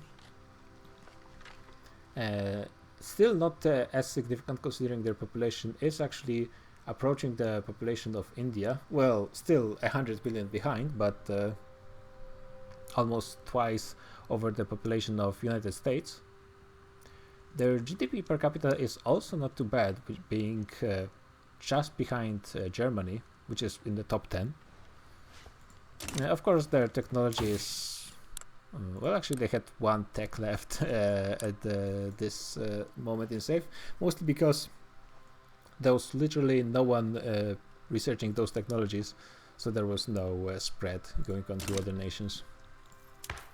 They are the United States of our timeline, which is a presidential republic with census suffrage, not universal, but still pretty democratic, laissez-faire, free trade, proportional taxation, private health insurance, public schools, multiculturalism, which was significant for them to be able to get those Chinese pops and Afghan pop. They think they lost because of the big civil war with British and French intervention. Let's see, they are being currently led by the famous president Konstantin Konstantinov, which is the moment the Paradox designers gave up on the name creation. They lost the tiniest bit of territory to Persia, but you have to just look at the population. Those states are actually worthless. They are actually the only reason they don't have zero GDP like some other places in the world. Like you can see there are states that actually have zero GDP, is because Azerbaijan has a huge amounts of oil rigs, and even this 1k employment in those is producing, like, probably, I can actually check this, let me see.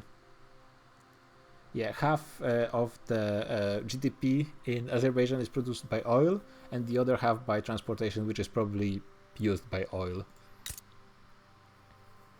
Armenia has a bit more diverse economy, but it's all iron and lead.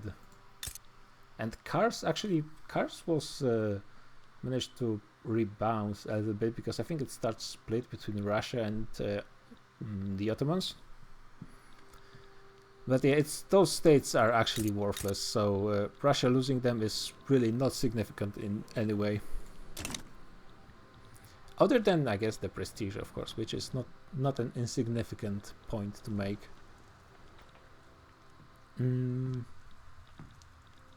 Yeah, just a quick look at their market. Not producing that many cars, but because I think their issue is they just don't have that much rubber. Why are they even producing their rubber? Oh, of course, they also have their tiny colonial empire, which is Siam, Vietnam, and Chiang Mai. I think those are protectorates of Siam, actually. Yeah, vassals.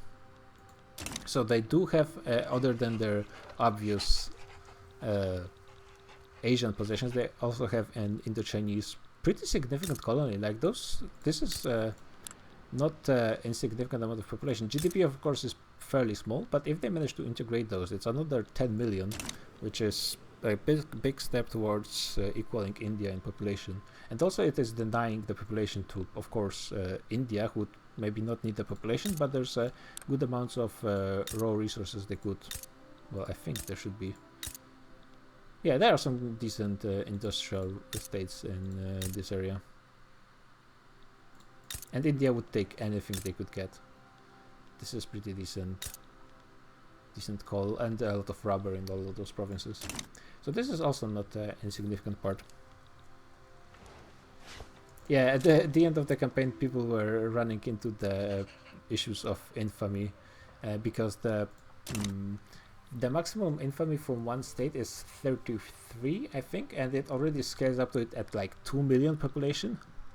And especially in Asia, there's a lot of states with at least 2 million population, so the infamy started skyrocketing like crazy. Like I think, yeah, Germany still has over 100. They had like 160 at one point or something like that. Something absolutely crazy like that. So yeah, you can see, despite the player nations, for the most part, it all started with the British Empire collapse. And after that, everyone started conquering regions, and the population was so huge at this point that infamy actually started to be a problem. So yeah, they are the first in GDP, with the only nation to have over $1 billion of value, the gross domestic product. Huge population being number 3. Yeah, from the I think halfway point. More or less, I was predicting that it was going to be Russia, United States, or India being number 1 at the end of the game. I was thinking that it was probably going to be India because just of the weight of their population, and it should have been for all the if all things were according to the plan. But India ended up joining in their own market, which had pretty much no one else. And even though they eventually managed to have Persia join, which would have been a good source of resources to India, maybe if they had the additional 15 years, they would have been able to recover. India was over $1 billion GDP as well. And they are pretty low in per capita, so they had a lot of room to grow. But they didn't, so Russia is first. So for this, they definitely deserve the S tier on the final tier list. They also, like, if you look at their achievements, like of course in Europe they didn't gain anything, but they also didn't lose anything. And that's considering they already control, like technically speaking, like what, a third of Europe? When you even take by pure geography, then that's not too bad. And they also expanded a lot in Central Asia, and they even have a colony in Indochina. So yeah, when it comes to like political goals over the course of the game, I would say also not too bad. And we're approaching slowly the final, most interesting to some people part of the tier list. There's going to be just 4 more nations. A quick Sick Man of Slasher Europe nomination. Actually, yeah, this is going to be the first nomination for the Sick Man. I wonder, is it going to be Mexico? Oh, yeah, I got it. I'm on fire with my predictions. Yeah, I was thinking Mexico because this is the nation that does make a lot of sense to be a Sick Man of Slasher Europe. And it turned out to be right. I did make that prediction relatively late in the roulette, so it's not as impressive as the UK, which was completely blind. And yeah, the problem with Mexico was it was played pretty much every session by a player, but also it was played by an AI for part of that session because of technical issues. Which means currently it's been in the American market for the vast majority of the game. Currently it's in the Belgian market. It's not ideal. They do have at least... no, they don't have market access still, which is probably a huge part why the GDP is so low. They are a presidential republic. They did keep state religion, like at some point the player just gave up and decided to become the... how do they call it? The... Holy Mandate of Mexico. Yeah, they did, I think they had charity hospitals as well at some point, but they did manage to in one way or another achieve public health insurance at least. They are laissez-faire. And they really were going for that GP at some point, at least when it comes to GDP. But they got, like if they had 214 at this point still, which point would they be? They would be still significantly behind Japan, and they were like keeping pace with them for quite a while. Maybe if they were played the entire time, they would have been able to stay competitive with them. Though eventually they would start to run into issues with population, because they do have about half the populations of Japan. So keeping up would be very difficult. Though they are also, the AI built a giant army for, well, at least compared to Mexico's size. Even compared to the rest of the Americas, they have the biggest army in the game, in the Americas. My brain is starting to get a little fried from all the talking, so forgive me for that. They did do an interesting strategy of focusing almost exclusively on production tech, which, considering they were in the customs union with Americas from the very beginning, does make a lot of sense. They actually still managed to get trench infantry, which I think is the bare minimum you need to at least defend at this point of the game. Though they do not have siege artillery, which also would be pretty nice. If you look at throughout the course of the game, they, because of their deal with the United States, they did manage to keep, that's like 5 states more than the current United States-Mexican border, despite it being extremely ugly with those. Like, no, I don't think there's a way. Is there a way to have a nice border? I guess maybe if they keep just California, it would look okay-ish. But yeah, this looks really ugly. It's not anyone's fault, but I wish there was something to be done with this. They did, from the very early point, they have Cuba, which is, despite being an island, a very decent state. Has a high population. Decent resources. Actually, it has both rubber and oil, very small amounts, but actually, like if Mexico was in its own market, that would be really nice. And also iron and coal. Cuba is actually a really nice province. Haiti is a very interesting case because one half of the island has 45,000 population, which is nothing, and the other half, which is the smaller half, has over 1.5 million, which is interesting. But that's the issue with states, that if they do not have enough population to manage their economy, the population starts emigrating massively, and in most cases they start becoming smaller, which is causing more issues for their local economy, and that's more immigration. There's a huge, I think, issue currently in the game, which usually doesn't matter much, but for at least Austria-Hungary, the issue is, well, actually for most nations, is you need as many ports as possible, and a lot of those dead states are islands, which are coastal, obviously, and then every coastal state that's ineffective, basically, like that, because of the tiny population, also becomes an issue. Looks like, yeah, okay, here another one in San Salvador, 20k. United States also have some states. Delaware is actually not too bad, 300,000. Yeah, but District of Columbia, 60k, that's not enough to maintain even a local economy. So the state is pretty much dead for all purposes. And it's also their capital, which is also the reason why they lost the Russian-United States possible war, let's call it. Because Russia just navally invaded the capital, and occupation of capital is enough to win a war. Okay, so we know the Mexican economy is not as great as it could have been, but let's look at the political achievements of Mexico. So, yes, it did keep those states in Eastern North America, but it also meant that they were subservient to the United States from the very beginning of the game. There was just no real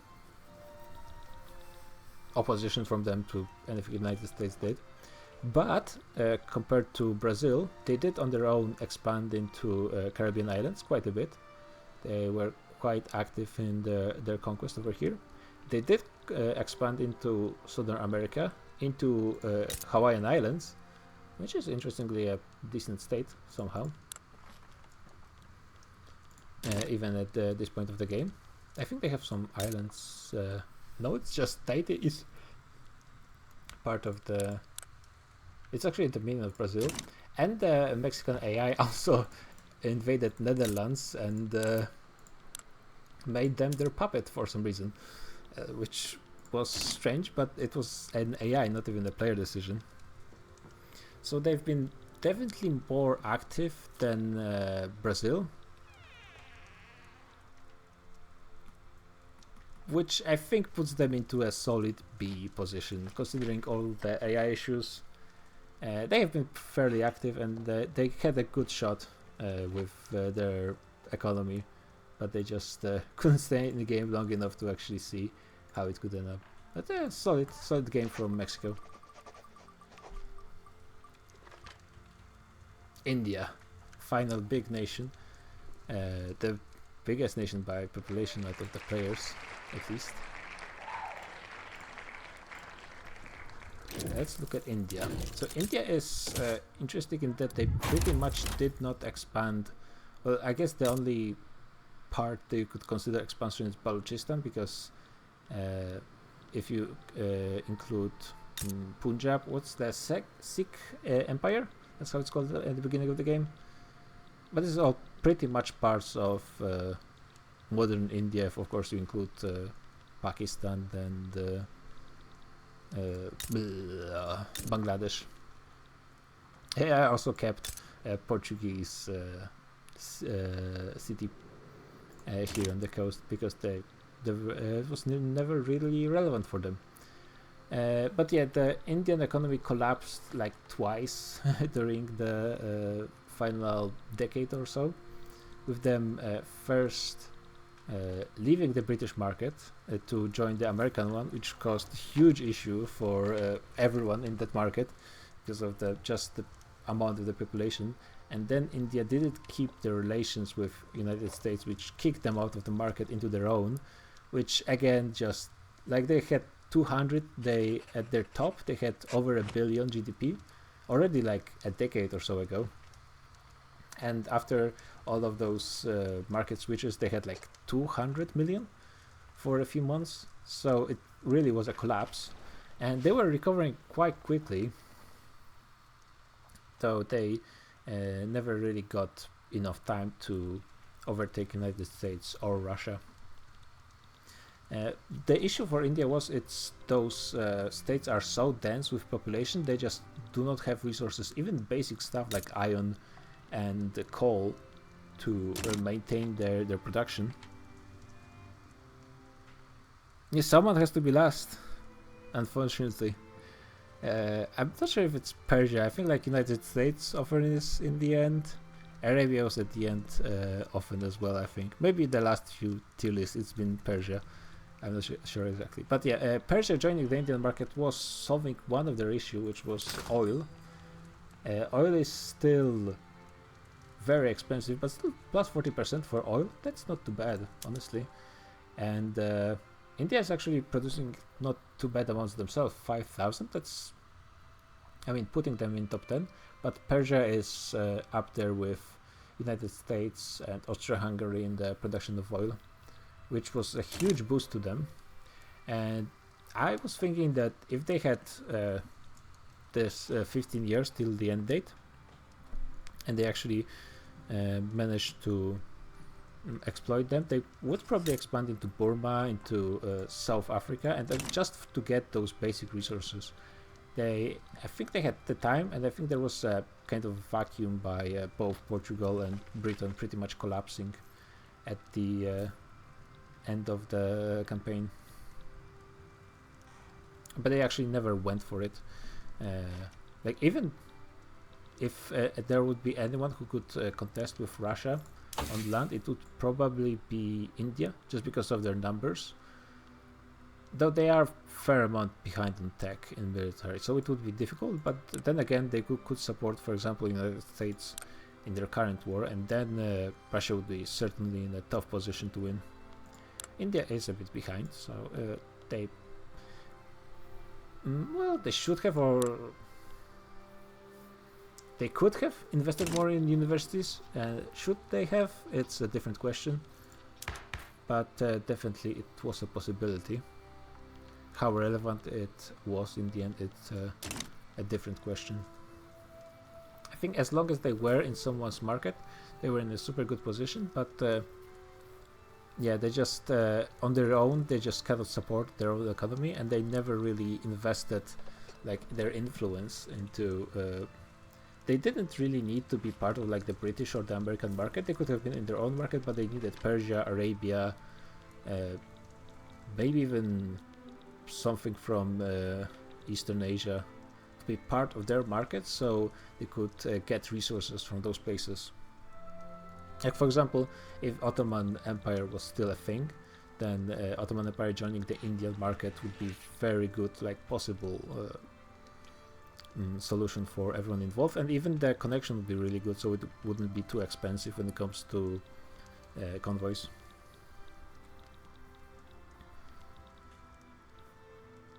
So yeah, I think that just the diplomatic situation of, or maybe economical, like what customs union they were part of at the very end of the campaign was very disruptive to their economy, and they just didn't have time at the very end of the session to recover it.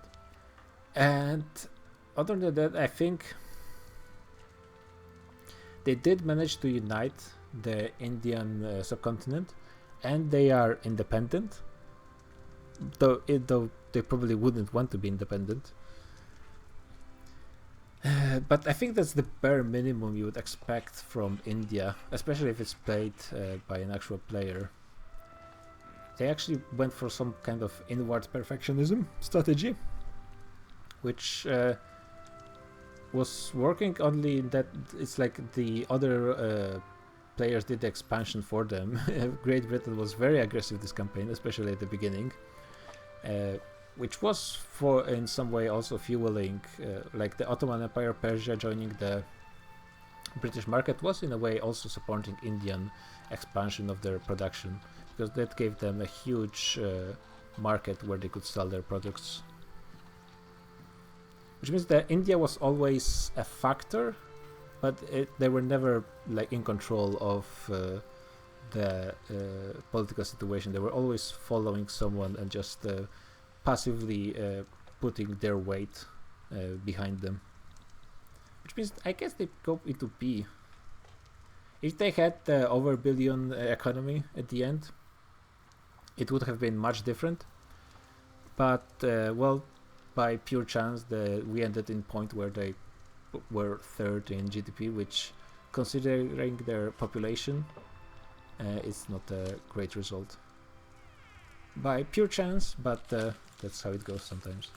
If everyone had additional 15 years, I'm pretty sure the tier list would look, well, not much different, but certainly somewhat different.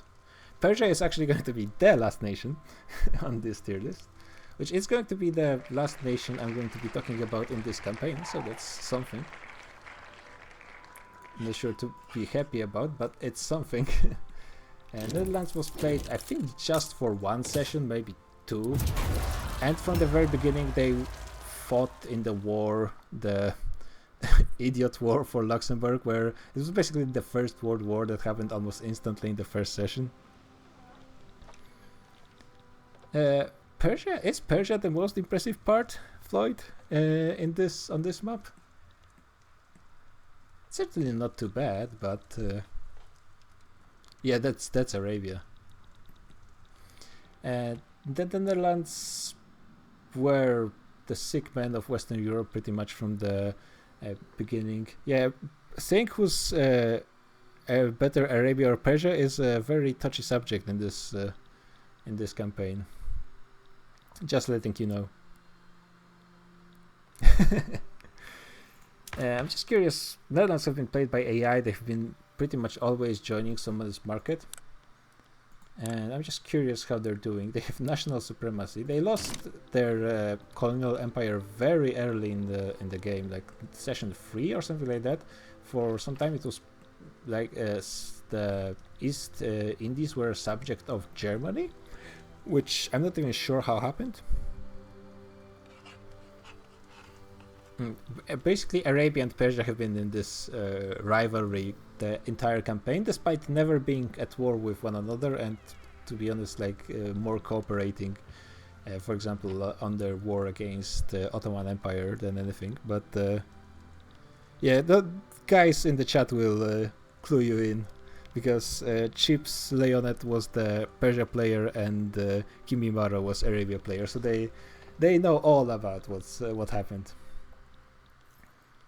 The current GDP for Netherlands is 7 million, which is behind Sweden even, and Denmark, which is really bad. They do not have any dead states, at least. The 400,000 in Friesland is good enough to maintain some kind of local economy. They still do have some kind of colonial empire, let's say it. They lost, I think, a good chunk of it to Italy, I think, at some point.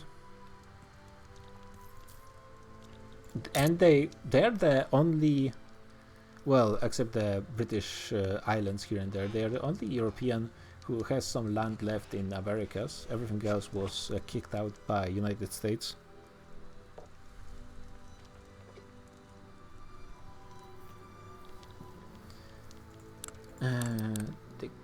They're really not using this Guyana region, not even building all gold mines there.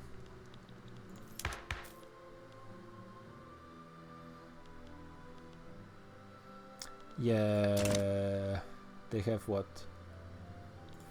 They do have bigger population than Sweden, and somehow they have a smaller. What's their GDP per capita? Now, 44 worldwide. Wow. So, Netherlands, when it comes to GDP per capita, are pretty close to Qing level. They are, or Siam. They're like actually East Asia level nations in the center of Europe. You know what, a little bit, it's AI nations, so I think I'm allowed to do this. I'm replacing Sweden in the Ottoman tier with Netherlands. Actually, Sweden is not as bad as I thought.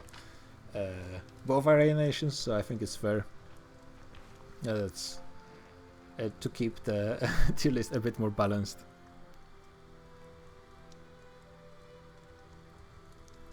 Yeah, I was surprised he never took Afghanistan, to be honest, because as I said, Afghanistan is super good in this game for some reason. As maybe not that many natural resources, but really good population. Those states have potential to be very nice industrial centers. And it was left on its own for a very long time. Yeah, though at the same time it did allow Persia to run very exclusive cultural laws without an issue, because they only kept their actual Persian lands. And yeah, let's go into that final nation. And then it's going to be the most interesting part of the tier list, with all the voting to be done.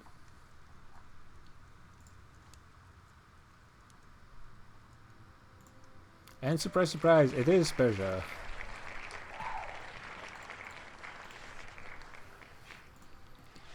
Hello, So hello. Hi. It is me, Persia. Yeah. Yeah, so you didn't go for Afghanistan because of the troops they had?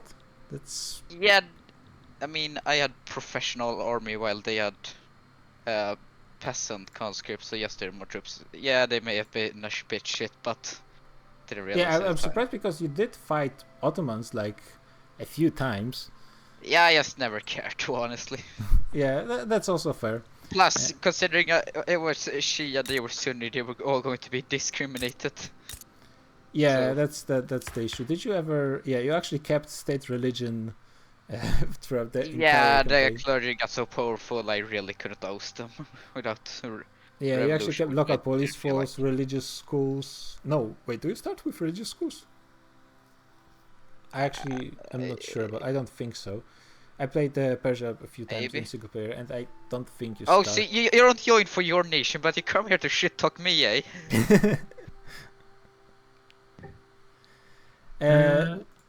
Oh, Sounds and like here comes Arabia. Go. Persia does start with religious schools, I'm fairly sure. Okay, I'm going to be honest, Floyd. The things that the Russian territories were given to me as part of Yeah, and remember, the important. Treaty of Rome, where Yeah, the basically Ottomans were partitioned. at some point Ottomans were partitioned, and the main factors in this partition were Austria-Hungary, Italy, and Russia. And of course, because the great powers being great powers, they wanted to take as much for themselves and also to let others take as little as possible. So they gave a lot of land to both Persia and Arabia. At the same time, to make it more exact, the fact that the partition happened in the first place was me, the Arabian player for Mr. Floyd, convincing the other great powers, which up till this point guaranteed Yeah. territorial integrity of the Ottoman Empire, to actually dissolve the Ottoman Empire.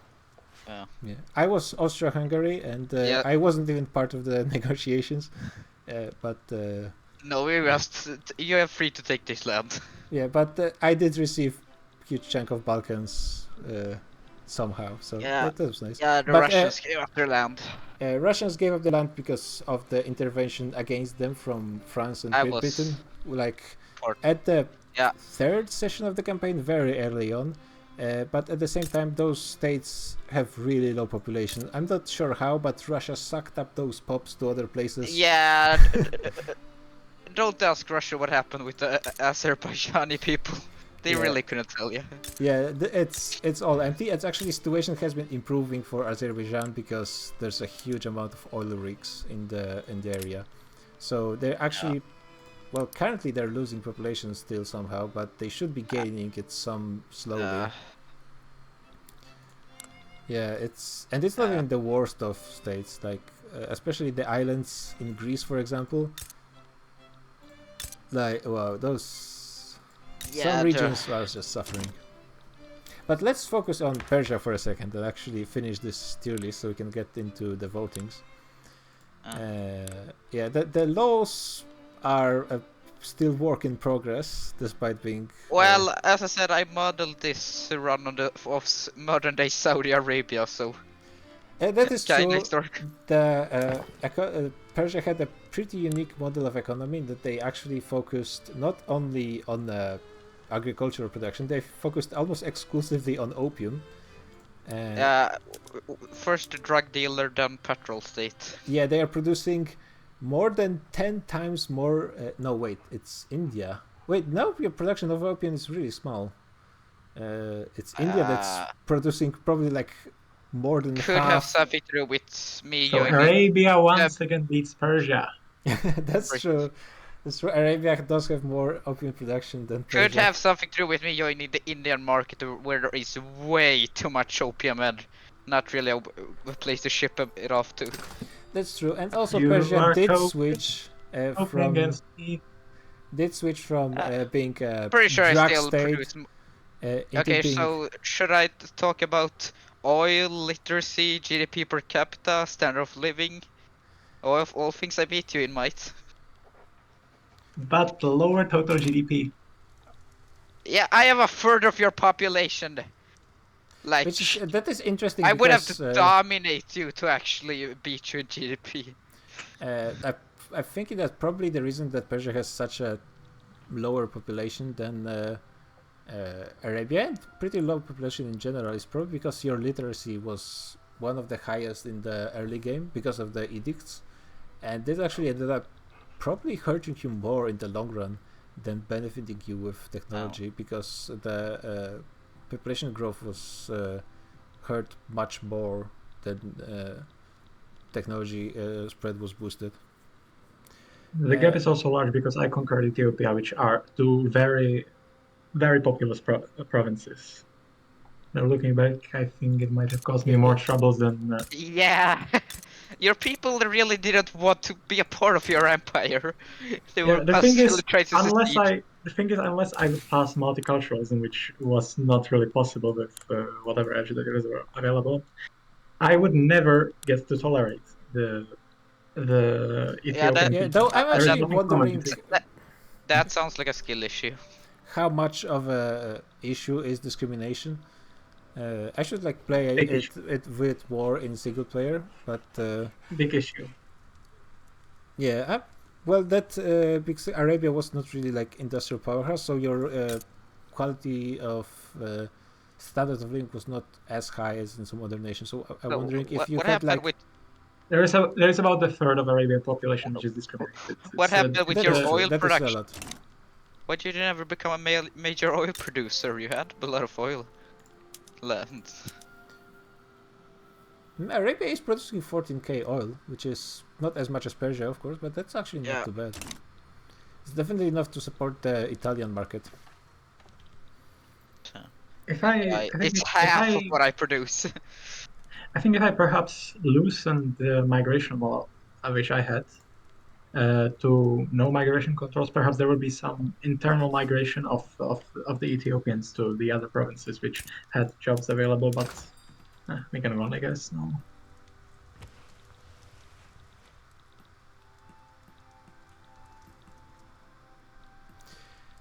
Yeah, so in the end, when it comes to Persian position on the tier list, I think when it comes to like the political side of things, Persia really didn't do too much. They were always in someone's customs market, and they, even when they did expand, they did basically receive those provinces because of result of other conflicts.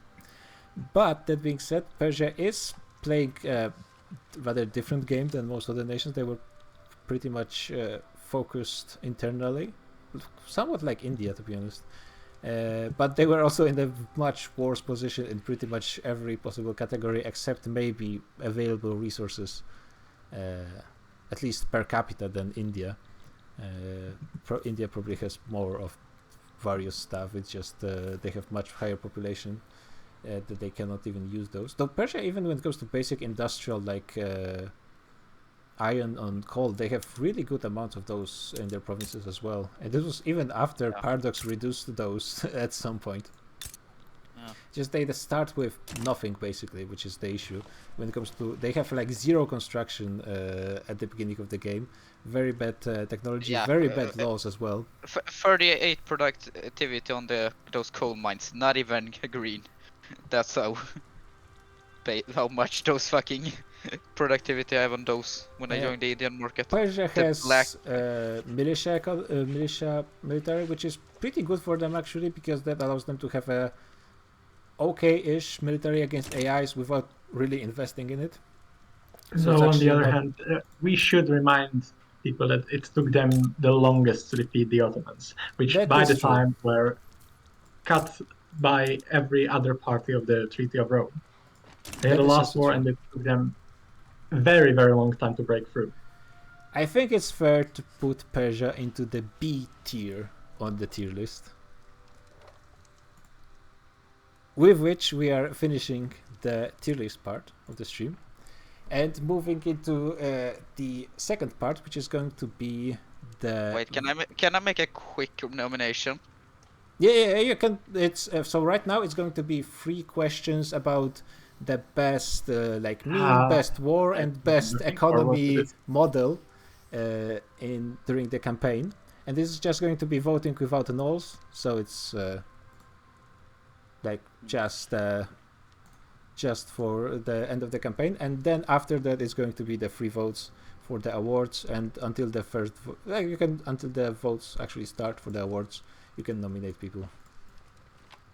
So we're going to be starting with the best war of the campaign, because unfortunately there can be only 5 answers possible. It's going to be possible nominations are the Dam War of Luxembourg, which is the first war that happened in the campaign, which involved the majority of Europe. It was, if I recall, France, Belgium, and Austria-Hungary against Prussia, Russia, Netherlands, and Great Britain. And the Ottoman Empire was also involved. Who? The Ottoman Empire was also involved. Oh yeah, Ottoman Empire also on the Netherlands side. It was purely to take Luxembourg for Belgium, which is not even like an entire state. And somehow Belgian side won, which was not really expected to happen. There's also the war between United States, the possible future, where Russia and United States fought in the like future after the campaign, with Russia ending up winning. Communist USA versus capitalist Russia. Actually, I don't have enough. The war for Bavaria, which is, I think, in the end, the war with most casualties during the campaign. Perso-Arabian propaganda war, which wasn't really a war, but still, it was definitely it was a cold war. It was definitely one of the fiercest conflicts during the campaign. And then the Wars of British Collapse, which was like 10 wars happening at once against the United Kingdom. Unfortunately, I have less possible signs than I had hoped. I don't know. So I need to shorten those. Oh. I don't know. Will you play the Stellaris campaign, Kimmy? I don't have Stellaris. Okay, first voting going on. Okay.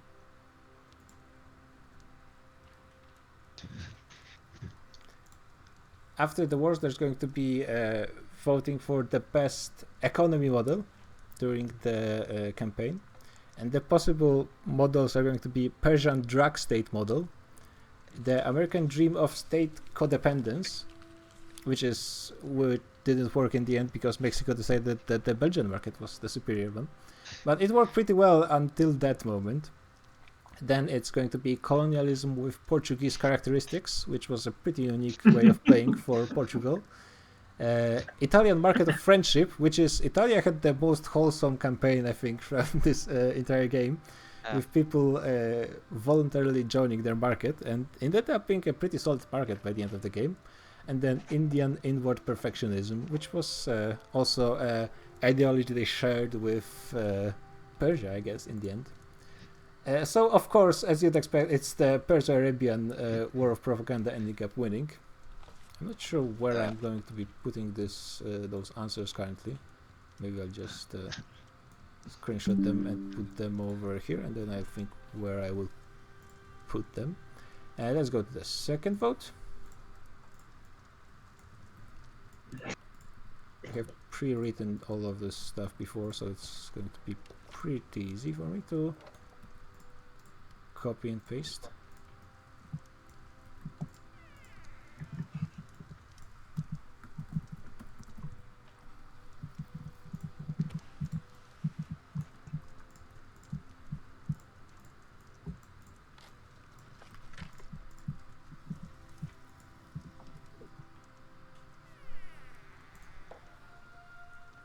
Okay, here we go. Vote number 2. Look at that. Persian had more interesting economy than Arabia. Yeah, unfortunately there was only 5 possible answers, Matti, so I wanted to put more of the... Maybe I should have just made a... How is it Portugal called? was... The website with... where you can make questionnaires. Probably I should have just made those, since I didn't even use nulls for this one, but never mind. This is what it's going to be. Portugal almost had like the entirety of Africa before the Germans showed up. No, we want some part of this. The game was like, what, did we make 10 sessions? Yeah, 10 sessions in the end. We had a lot of technical problems. I think 14 rehosts at the end. I know the first fucking session with all the... Oh, so we have triple winner in this vote. That's fine. Looks like people, as in real life, the best economical model was not really established. Yeah, some of those sessions were a real slog, and each one was 4 hours, more or less. The first one with all the... You know, when after... There were so many people with bad internet, so... went slow as shit. So Yeah, and then after after doing that, a save edit, it all went to shit basically. yeah.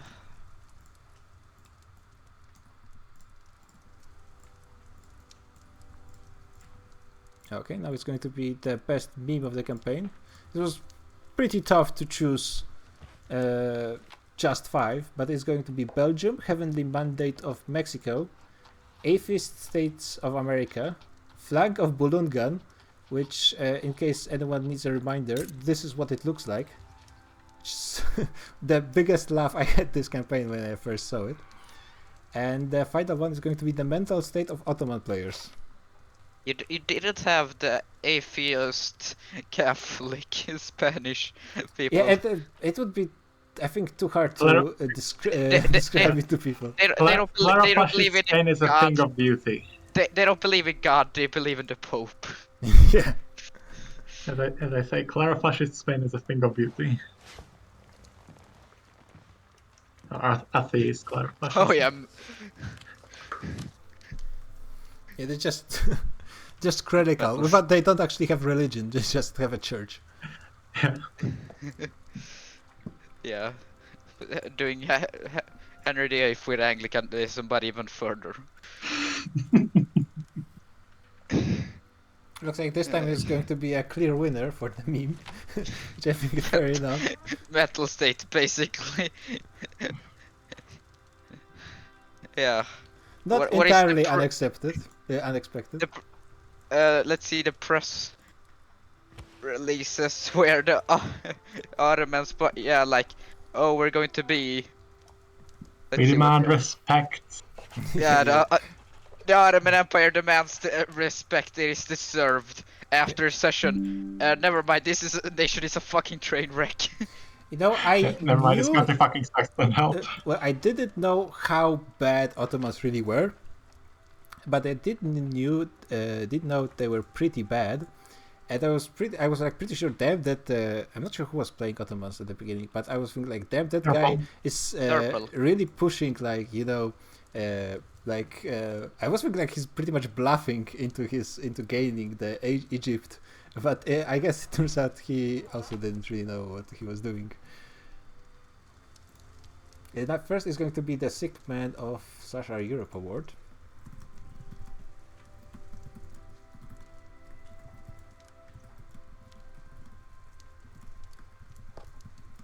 And it's only Mexico and Persia, right? No. I know there is an Arabian nomination up there. Oh yeah. Okay. I was thinking that I probably confused why they weren't there. It's here. Yeah. I got it. And now we are voting with nulls. So let's see where they go. It is not going to be. Because it's going to be the first vote. It's going to be interesting who goes, because then we got into the Brave Little Toaster Award, which is also including both Arabia and Persia, and then Victory Award, which I get a feeling. I guess there's going to be a huge following for United Kingdom, which I don't expect at this point. Wait, it's the winner of the third one is pretty guaranteed, I think. Oh, that's a surprising turn of votes currently, because it's neither Persia or Arabia winning. Is it some kind of truce between the two Middle Eastern powers? I voted for Arabia. Now, I know who you voted for. But it's interesting that neither of you is really committing to this one. And there's not much time left. I think we're we're going for a Brave Little Toaster. Yeah, you think so? Wait. Oh well. For the last second vote. Well, I think the Arabia how many dolls do you have, Kimmy? Arabia didn't get the memo about the truce for 490. Yeah. Oh. Well, let's just say I have 5,700. Well, then enjoy the Brave Little Toaster. Yep, that's... Well, there are other people who also have a possible voting power. I have A tier. That's what matters. Yeah, if someone has a lot of nulls, they could also change the tier list still. It's not over until it's over. I don't know. If I have nulls over after this, I may bump up Persia. You need. I increased the price for moving the tier list for the. Oh final yeah, one. I have 1,700 nulls I could spend before I even. Thank you, whoever gave me the symbolic vote for Austria-Hungary. I appreciate your help, but I don't think that's going to be meaningful in the end.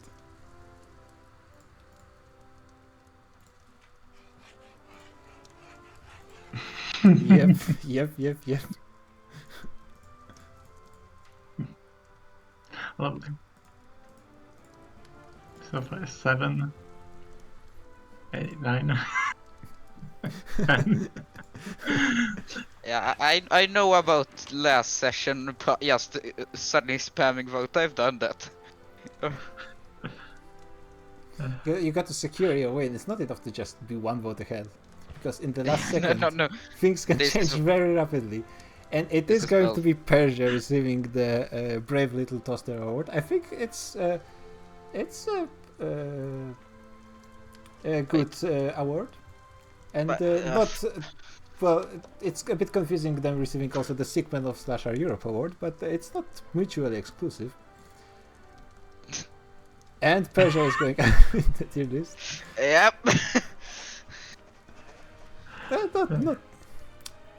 Not too unexpected. And now for the final vote, let's see if Russia has more nulls than everyone else in the current chat.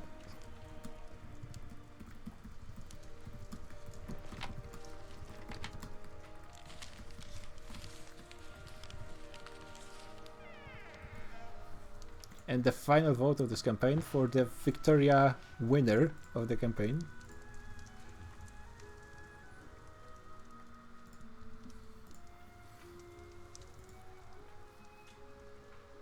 Yeah, Russia, it's not just one person voting for Russia, which is interesting. It's always Blow interesting all when, your when, nulls on the UK. when people have those, well, I wouldn't want to call them simps, but you know, I guess supporting nations. He said I deserve A tier. Oh, yeah, that's Uh, good point. Good point. I think Matti was the one that gave you a vote for Brave Little Toaster. Oh, awesome.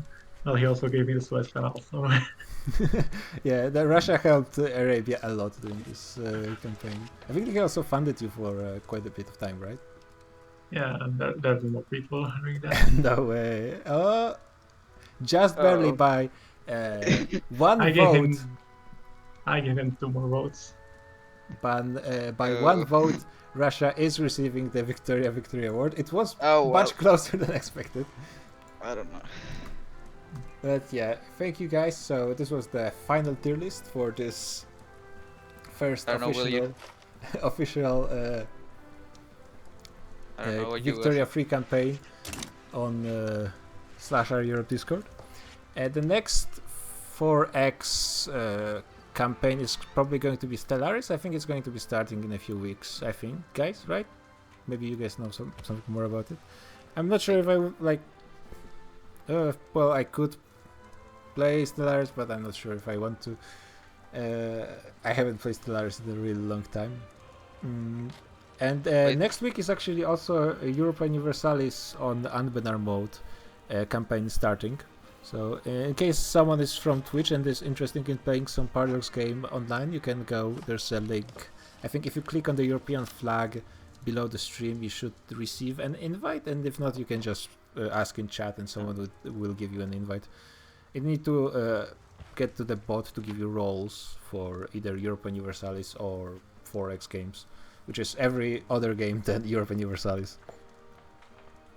So yeah, I'm expecting that in at least a few months there's going to be another Victoria free campaign.